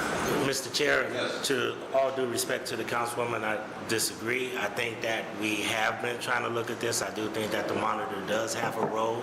I think that everybody have been trying to be respectful of all of the different bodies. And once again, I think in about another 2 weeks, we're going to have operational hearings. That could be an opportunity for having a discussion around all of these different boards, which all of them can come to an operational. I'm here to not talk about what we didn't do. I'm here to talk about what we can do and how we can move forward. So that's a suggestion from the councilwoman, and that's a suggestion that I support. We can have that conversation in operational hearings, and I would look forward to it. I did have a part 2 of the question with AI, and I want to make sure that how is the commission looking at AI, and how are we making sure that we are not inadvertently putting algorithms and other things in place to inadvertently have biased policing using cameras, using ShotSpotter, using some of the tools, because we're a city of 1 million people. We're down to now 375,000 or so, and we are now at a point where we have to use technology to have a force multiplier. But we want to make sure that we're not inadvertently over-policing communities of color or poor communities. So is this part of the scope of what we're looking at as well? Thank you. Any response to that? A limited response that's probably unsatisfying.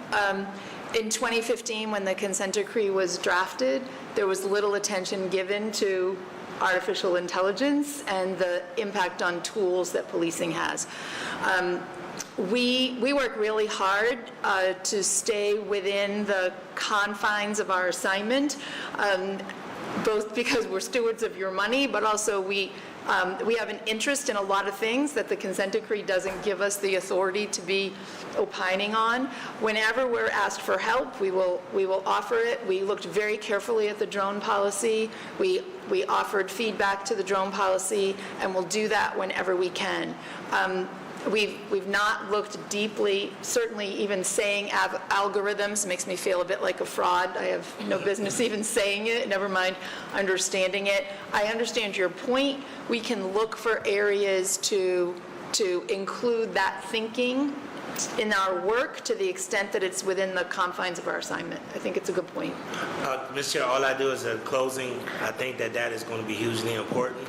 That's the reason why a lot of civil liberties groups give us a lot of pushback when we talk about drones, when we talk about ShotSpotter. I think that we have to be clear that we are looking at this with a lens of equity as well. And once again, I'm looking forward to however we can embed whatever institutions. Thank you, Mr. Chair. Thank you, Mr. Chairman. And again, I would concur. Any thoughts or suggestions you would have that would pertain to oversight? Because again, we have these levels, and when we add them all up, we're talking about a significant amount of financial resources that we directly through. And so, do we need them all? I ask myself, do we need all these different levels now because of the progress that we've made? We don't want to go backwards, that's for sure. That's the last thing we want to do. We want to keep the momentum going forward, but sometimes we ask ourselves, who's up first? You absolutely need the functions of all these different groups. At the conclusion of the consent decree, it's certainly going to be your prerogative to figure out how they're organized and designed, and as we approach that, I'm sure there are opinions, not just on this side of the table, but among the other folks who aren't here. But you need the functions, for sure. Yeah, we're not going back to declare that. We're not going back. We want to make sure we put systems in place to assure, regardless of changes within the administration, changes within the command staff, changes within the city council, that we're not going backwards in any way, shape, or form. Okay, I have on this sheet, I have Councilman Slight and then Councilwoman Jones. I don't know what we're doing, so I just got room. Go ahead. I would just, before I get into any specific questions, I do want to say, just anecdotally, that my engagement with the First District CPOP program has been extremely successful on things that are arguably big and getting a lot of attention in the neighborhood, but also on things that maybe are happening more in an individual household or something that's affecting a few people in the neighborhood wouldn't otherwise be aware, but the police officers have taken as much of a focus and their time on those smaller things as well. So I just want to say that. Also, as just a bit of a joke, but not really, if you have tips on how to get the law department to give you records when they don't want to, we'd love to hear it, because they tell us no when we have no recourse, it seems. But that's a different conversation. My first question, I want to just be clear that it's not an adversarial question, because I know we've had a lot of back and forth in the past about billing. But if I am to look at what we have in front of us, and I appreciate you don't have this in front of you, and I'm happy to pass it over. It's a month by month over the past number of years of what the city has spent towards the monitor, and if we were to project out what we're being shown is spent through July of this year, it would essentially be a 20% increase over. There's a lot of variation year over year of what we spend, as low as maybe $700,000 up to 1.3, and with additional numbers beyond that. This is on track towards almost like a 1.6. So I'm curious if there's any reason that you could think of why that would be. Is it additional meetings with Judge Oliver? There's clearly more assessments happening, and is there anything that is this the new normal because costs have changed with inflation, just so we can sort of anticipate as we think of the financial aspect of things? Yeah, thanks. And I don't take it as adversarial at all, particularly because I didn't develop that budget, nor have I looked at those numbers, because that's the Hogan Levels team that has done that.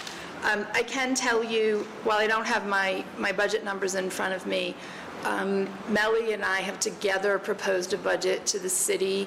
I don't know how it compares with Hogan Levels in the aggregate, but the monitor and the deputy monitor have put in for a salary that is slightly more than all the subject matter experts on the team, and our salary or hourly wage that we've put in that budget is less than half of the Hogan Levels associates or affiliates. We're charging by the hour. There were 4 to 5 members of the Hogan Levels team at that rate of pay. We have 2 at less than half that rate. I will also say assessments are expensive.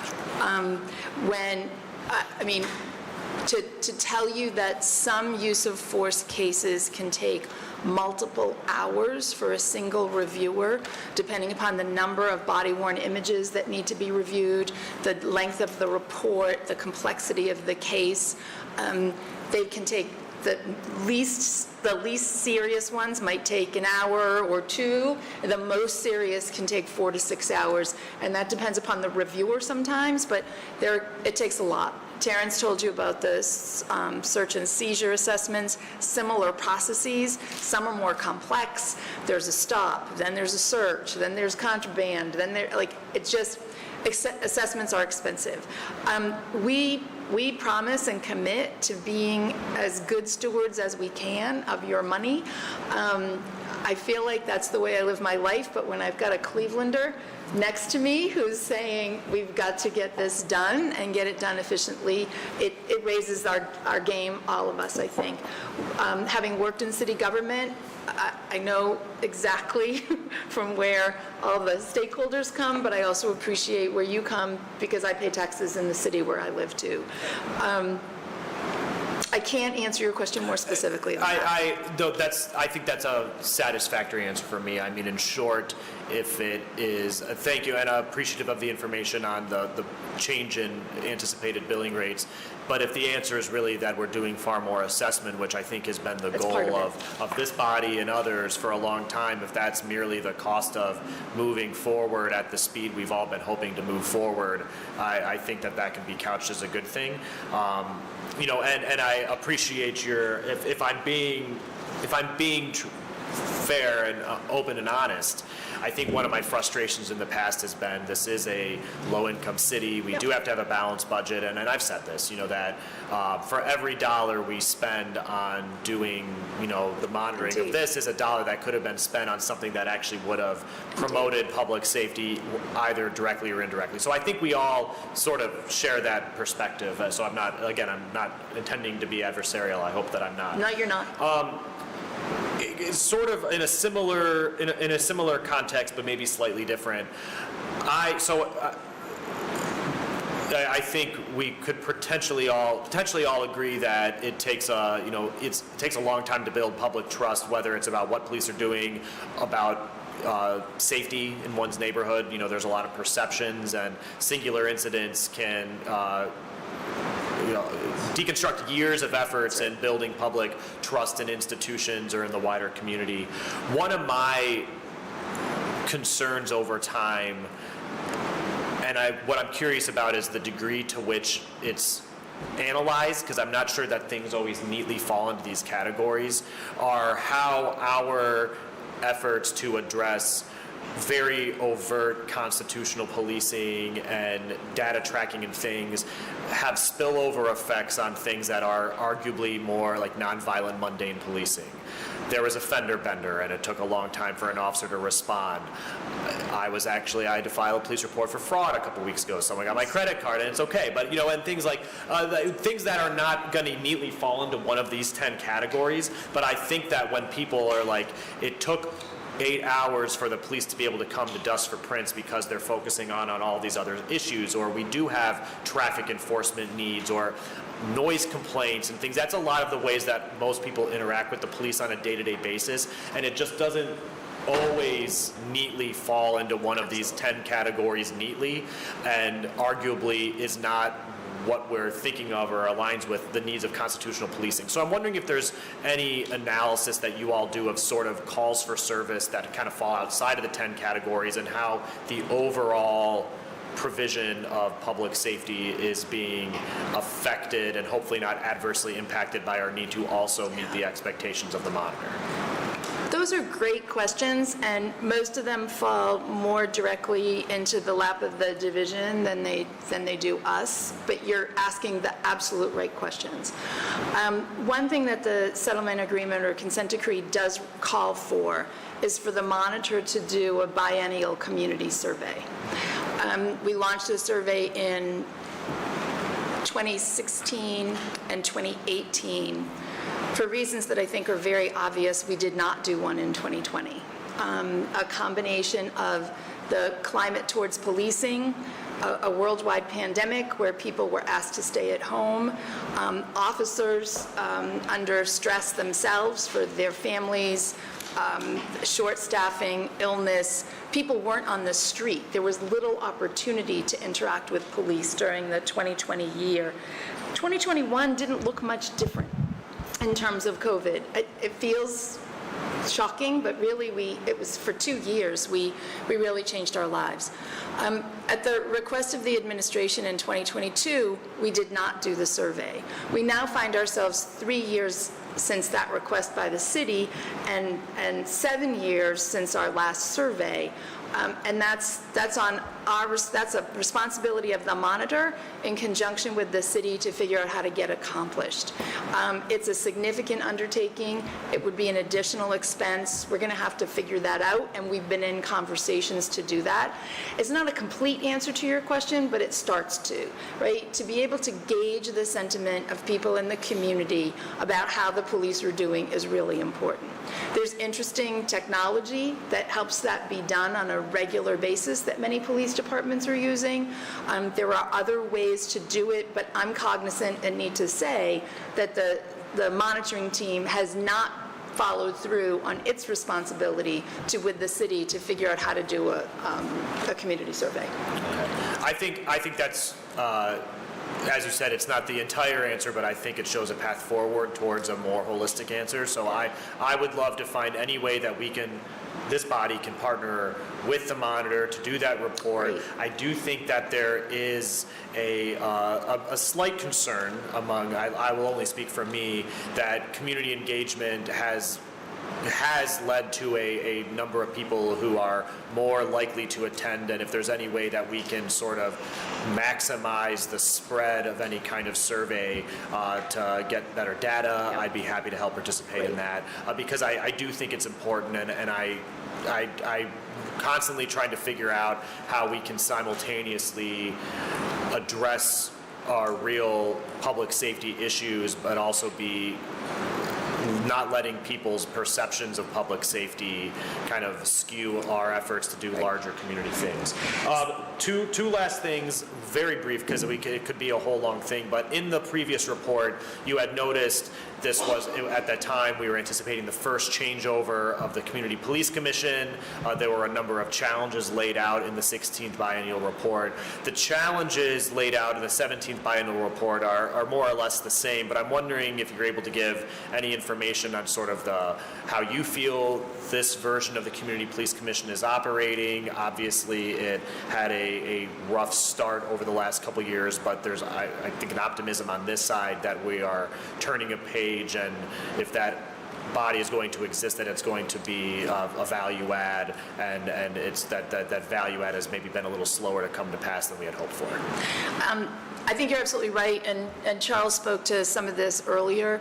You know, all the commissioners have been seated. They're actively working on a number of different fronts. You know, in the scheme of the world, you know, Terrence talked about the Cleveland Division of Police has been here for 100 years before, it's probably more than that, or 1796, City Council. The Cleveland has had a police division or department for many, many years. The CPC continues to be in its infancy, and that recent turnover was a difficult one for a number of reasons. It took a while for the process to fully play out. I hope that won't happen again, either the difficult transition or the duration it takes to seat new commissioners, and then getting them trained and ready to act. I think Charles said this afternoon that, or somebody else did, that they're getting ready to work on their first evidentiary hearings. That's a milestone. That's a really important milestone, and the work that the CPC has done to get itself here, is worthy of celebration. That's to say, however, that there will continue to be moments where it's not the most smoothly operated machine, and I think that comes with maturity, and I mean not maturity of people, but maturity of process and routine, and that we develop the muscle memory among more people on how the processes should work, can work, and will work. So I share your hope and confidence that we'll see these things continue to grow, deepen, and strengthen. Sure. And I'll close, Chair, by saying, Ms. Cole, you had said it somewhere during the presentation that this isn't a linear process. There can be some setbacks. I will admit that a worry of mine has been that just the very nature that this isn't a linear process makes it perhaps impossible for every dial to turn dark green on this, that it can go back and forth. That's our goal, though. Well, I know, and I've always worried that there's some theoretical point in the future where we are just unable to get that last 5% because of the nonlinear aspect. One thing falls backward and it sort of derails. I will say at this stage, seeing the number of assessments coming forward, this is more optimistic than I've felt, I think, in a long time, that we are really we've accelerated onto the interstate. We're going 65 miles an hour, and we're going to get there. Perhaps it's a risky question and another unfair question to ask you, but sort of in a best case scenario, given that we have 3 assessments occurring right now, what is sort of a best case scenario of moving towards all assessments being completed in that period of time where we're in like more of a maintenance of constitutional policing and not various stages of assessment of it? I'm reluctant to put a number of months, whether it's 12 plus or which turns into years. I'm aware of that. I'm reluctant to put that kind of label on it. Melody said she's been here a minute. I've been in the position of interim monitor, the same amount of time as she. So there are a couple of areas in which I've not been deeply involved, even though I've been a party to this for 10 years and I'm still getting up to speed. There's a section in the CIT assessment that I mentioned was filed in court on Friday. It's a lengthy section. It might be as many as 6 pages that talks about how we do the assessment, like what's the compliance rating. And it talks about over a period of time and over a number of cases. We're not looking for, in use of force, for example, to have an error rate of 10% or less across forever, because we recognize that we're working with humans, right? So we talk about over time, over a substantial period of cases, what's the deviation? What's the problem that happens when there's something that's out of compliance? If it looks like it's a one-off and it's an individual behavior versus a pattern of behavior, it's almost something we can ignore. And I'm speaking more to can we get all the dials to green? I think we can, and I think it's a relatively short time. And I know you want to know how long. It's The only number I heard you say was 12, so we'll just go 12. I threw that out because I know 12 months equals 1 year. And so when I was speaking in months, I didn't want you to infer that it was 12 or fewer months, because I don't think it's that short of a time.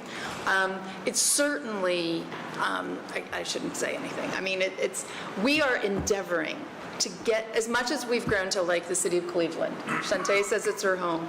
I love the food that I eat here and the restaurants and the people that I've met.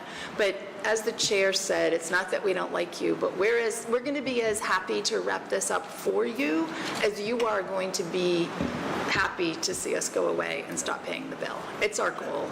Thank you. Okay, Councilman, any other questions? Councilman House Jones, Councilwoman House Jones.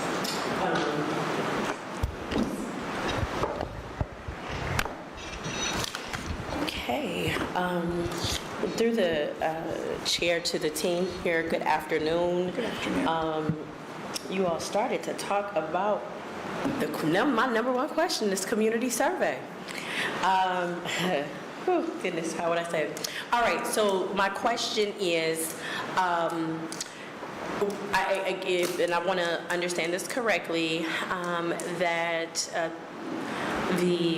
as the interim monitor, you all have put together a budget as we're looking to 2026. Did I hear that, or no? When the judge appointed us monitor and interim monitor, I shared a budget with the city and the DOJ for a 6-month period. So so that there would be some idea about whether that was acceptable or not. And so we're in the process of discussing that. Okay. And so as a follow-up to that, to the chair, to the team here, did an investment in a community survey, was that a part of the budget? It was not. Okay. Okay. So as we look at Let me get my paperwork together. So as we look at the biennial community survey that has not been done and going on 7 years, now going on 8 years, for a multitude of things, what is the plan? What is the plan? It's a perfectly fair and reasonable question. We've had conversations with the DOJ and the city about what we want the survey to accomplish. I should back up. The way we've done it in the past has been with what survey folks called random digit dial, where we've hired a contractor to do a telephone survey and to reach a prescribed number of people in certain categories of people. People by certain age groups, ethnic groups, linguistic groups, areas of the city, and that we've asked them to oversample groups of people who are more likely to have contact with the police. And it's generally young men of color. That's a process that we're asking ourselves and the parties if that's the right process to use again, because since 2015, even as recently as 2018, telephones are really different. People don't answer their telephones if they don't know who it is. It says spam likely. The time and expense it would take to use that same model may not give us the kind of results, and when I say us, I mean all of us, not the monitoring team, that we're looking for. So we started conversations with the parties about what do we want the survey to do, what are the plus and minuses of processes to use, what would that look like, and we're in that conversation as recently as 2 days ago. And as a follow-up through that, how much did it cost back? Do you have any idea, or does anybody have an idea, how much did it cost to administer a survey in 2018? I'm guessing, I'm testing my memory, it was somewhere between like $50,000 and $100,000. I want to say $75,000. I have the record, I could figure it out, I don't want to spend time searching my computer right now. Okay. And just for all intents and purposes, how is the city defined as according to the biennial community survey in point 362? It says the city and the DOJ will endeavor to secure private funding for the biennial community survey. Who is the city? I'm not the author of that paragraph, but it means to me that any stakeholder that's represented in the city was the defendant, so is it the administration? We know that you guys have the money, so there's a partnership, I suspect, but. And so, and I'm bringing this up because I know I had a conversation with members of the administration, probably was like late May, early June, about trying to have some level of administering the survey to kind of get the temperature of community members, and it was communicated to me, no, that's the monitor's responsibility. I'm summarizing, and for me, I just think these are our people. Like, I mean, you all are guests, you're visitors in my eyes. Some of you all, hey. But for the most part, you all are guests and visitors. You are not the long-term caregivers of the residents of the city of Cleveland. The members of those of us elected and hired to work for the city of Cleveland members are. And hopefully, as you all are coming up with whoever you're having the conversation with about hosting or conducting a biennial community survey, we will have a more community-centered focus for those of us who are elected and hired to actually conducting this actual survey, because again, you can't serve people that you are not willing to engage with on a consistent basis. That is coming from me, and at times I just think it is we're doing our community a grave disservice by not taking the time to actually engage with them and get their thoughts and opinions about this work. Thank Thank you. And again, monitors, I mean, again, I understand what this consent decree says, but like I said, you all are guests. Those of us who have the city in our title that we get paid for, this is our responsibility, regardless of what's on this paper. And I hope that we will commit moving forward as we go into this next 2026 budget, that we will have better mindfulness of that and bring solutions to the table and not putting it all at your feet, because like I said, this is the city that I live in and we are all caretakers of that. So that's my first question and point. The second one was on, you had talked about this past Friday of submitting the crisis intervention report. Through the chair to the team here, who can have access to that report? So specifically, can Cleveland City Council members get an actual copy of what was submitted to Judge Oliver, whoever it was submitted to? We're happy to forward that to you. Absolutely. Yeah. Yeah. And the reason why I am asking this question explicitly is because myself, Councilman Slife, Councilman Moore, in partnership with others, have been working on Tanisha's Law, and crisis intervention has always come up as a sort of source of contention of why we can't do Tanisha's Law and all of the other things. And we have made a decision to move forward with Tanisha's Law, of going through having actual hearings and things of that nature, and to be an actual responsible partner. It would be helpful to actually see what was in the crisis intervention section, to see if elements of that need to be incorporated in the proposals, because unfortunately the administration has been, they just have been dragging their feet, and it's unfortunate, but that's where we are. The other question that I had, this was through the chair to the monitoring team as it relates to the use of force, and I just wanted to get clarification that you indicated that you reviewed all of the level 1 and level 2 use of force cases. Can you just outline how many of them were there, and the time that it takes to actually do that level of review? We reviewed, I might have Terrence and Shantae. Terrence, maybe you can talk about how much time it takes while I can look up how many there were, because I have no idea in this moment.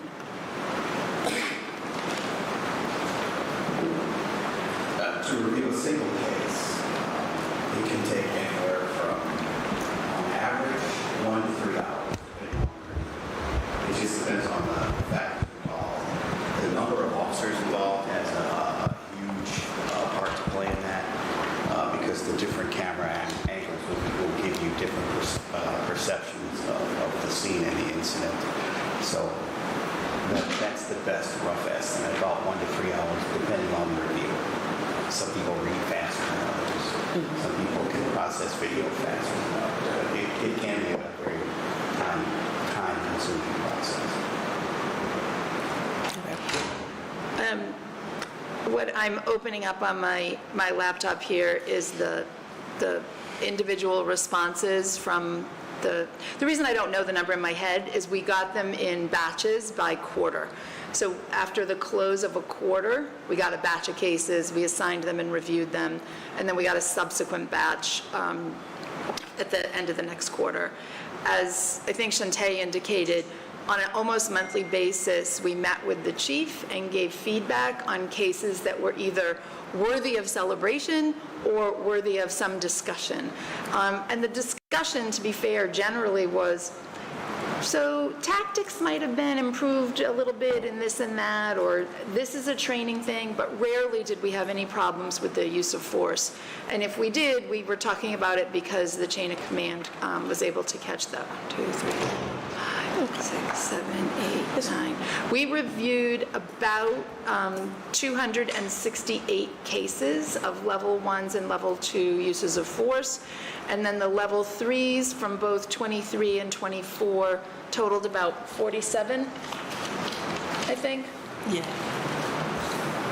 So we've reviewed about 300 use of force cases for this assessment. Right. And I know you indicated through the chair to the team that there has progress been made, but specifically within in terms of use of force. It indicated that in the trainings, it might be a preference for some of our public servants to do the trainings online, but it is probably a best practice to have the trainings done in person. And so do you see any changes that are actually occurring within our Cleveland Police Department to, and also not just the public servants, like our police officers, but those also that are on the Force Review Board? I think it's, yes, Force Review Board, to ensure that they are having their annual trainings and having a level of standardization in that process. Are you seeing potentially, a movement in that area based on the recommendations that have come from the monitoring team? Yeah, the training that is done for use of force happens both online and in person, and that combination feels to be the right mix. There are some things that are that really lend itself to being online, like the contents of a policy. And then the stuff that needs to happen in person is the actual physical practice and conversation with partners. One of the police chiefs can probably speak about it a little bit more eloquently than I, but it feels like it's the right blend. It is the right blend, specifically the in-house training, in-person training. The scenario-based training is what I really love that Cleveland does. And what it is to give the officers a scenario. Then between them and their partner, they will act out the scenario. The observers along with the trainers get to see and hear how they will respond to that particular type of assignment. When you're in person, you can provide that additional information on, you didn't do it quite wrong. However, there's a better way of saying this. There's certain things you should say and you shouldn't say that can cause certain triggers. Although it may not be exactly wrong, but you get to have that conversation on how they can say things better, how they can do things better, and just give them and not necessarily better, give them a different perspective on how they can handle a situation. Whereas online and situational, you don't get to hear that feedback. Why did you do that? What was you thinking? What did you see? Because I didn't see that, but you saw it. Okay, let's go from there. Great. Is that responsive? Yeah, it is. And I guess through the chair to the team here, are you saying for the review that you all have indicated the monitoring did of level 1 and level 2 cases, are we ourselves doing this review? And I'm saying, like, the supervisors, directors, is that a practice that should be done within the city of Cleveland in and of itself? It would be an enormous use of resources to do exactly what we have done, because we have looked at every single case thoroughly. I think a better practice is for a high-level random selection, or using data to identify, based on a call type, a place where force might be likely to use, and then pull that individual body cam video to see how that force actually went on the street. But I would not think it would be best practice for the city to replicate our work. Should they do some of it, and are they doing some of it? Yes. Okay, and actually, just at the end, because I know my time is probably expired and my computer's about to die. The one thing that it talked about is, it was two different things that I just wanted to highlight in the monitor, the former monitor's letter. that talked about, unfortunately, city law continues to challenge elements of the monitoring progress, including access to information, assessment methodologies, and billing. And I'm just going to highlight just the assessment to information, as my council colleague Slife indicated, access to information. This is just an ongoing problem, and it really creates a divide at times when you're trying to be a partner to get to an actual goal. And hopefully moving forward, we can really work on this, because again, it does not settle well when everyone has their responsibility and jobs to do it, but when there's a withholding of information, have information being shared, it makes it really difficult to do your job, or I'm saying, and to do my job or our job. And I hope that for whatever challenges, or real or unreal, that we will really just have some better practices put in place here in City Council. And at the end of the letter, Mr. Racine, which I do appreciate, because sometimes speaking the truth to power at times bothers people's soul or spirit, but at times, as he indicated, Cleveland residents have long demanded accountability, transparency, and fairness in policing. That is what they all deserve, and I hope that we all can be committed to doing that. So thank you. Thank you. Thank you. Any other questions of the committee or the federal monitor? Yes. Yes. Dr. Gray. Small one. My question, Chair, to the committee about the search and seizure.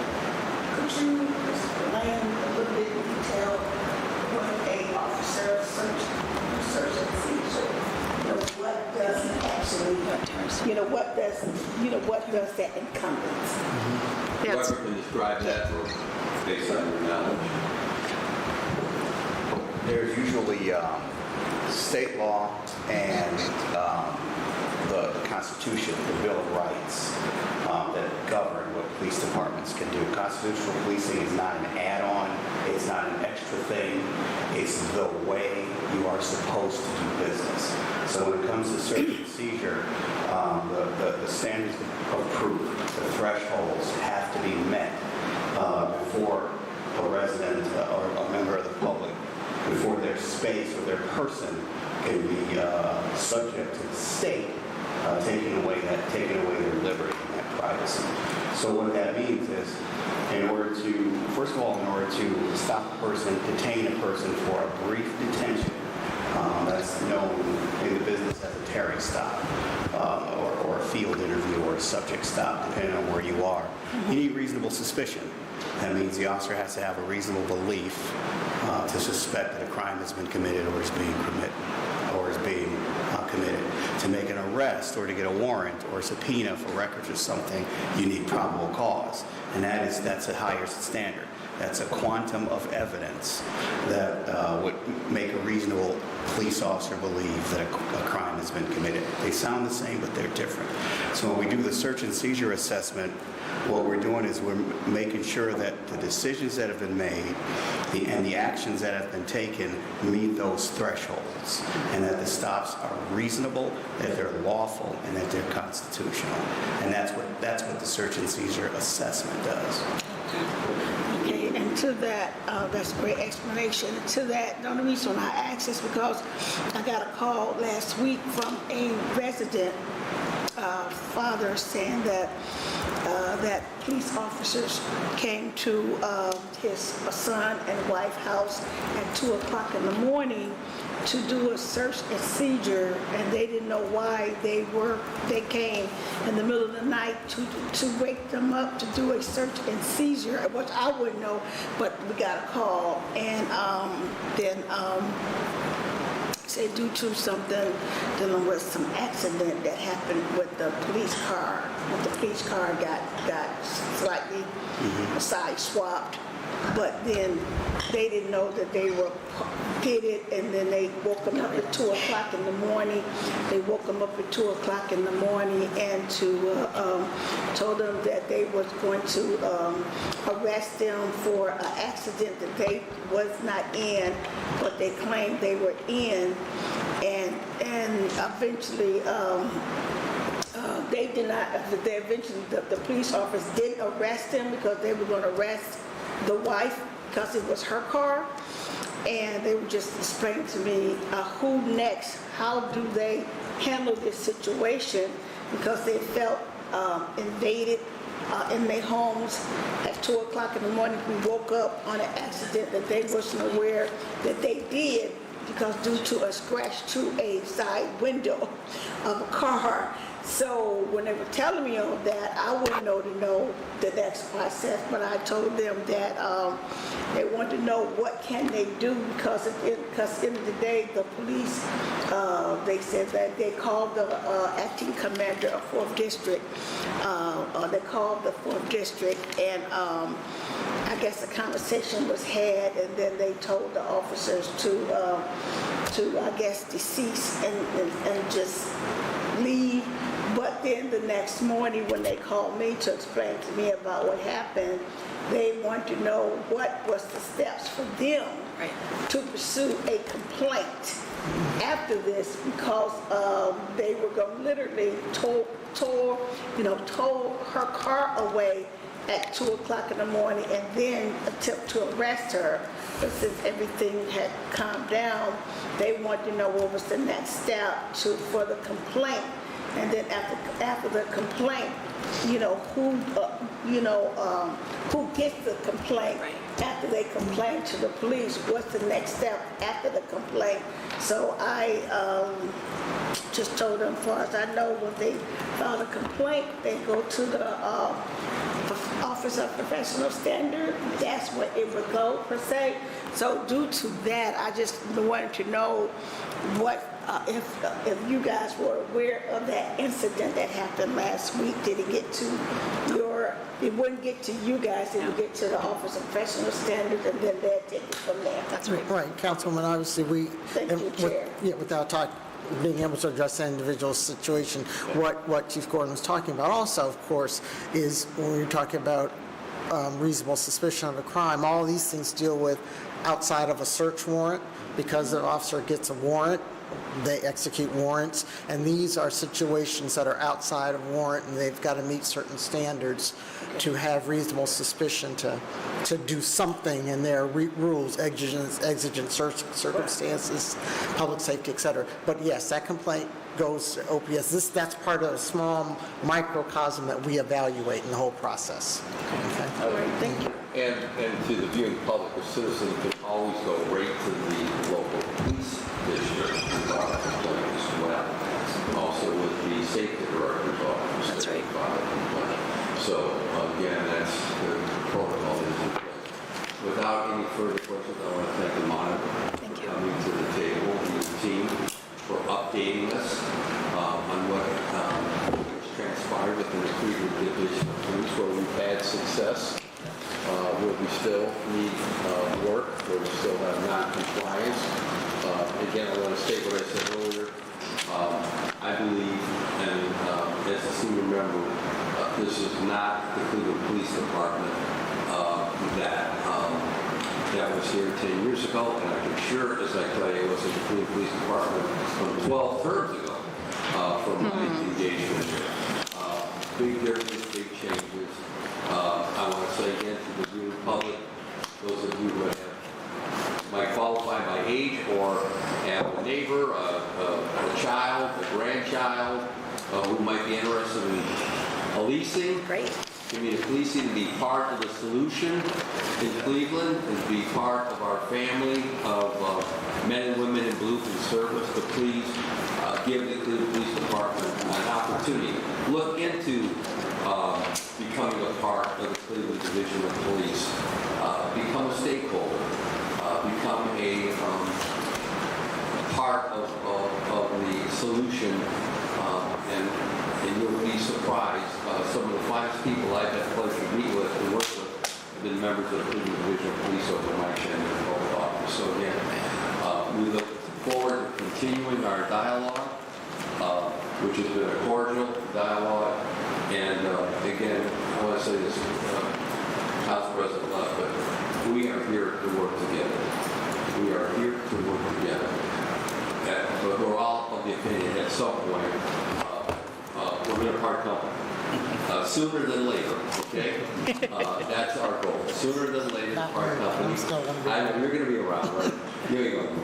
But I mean, we want to, because again, it's the challenges.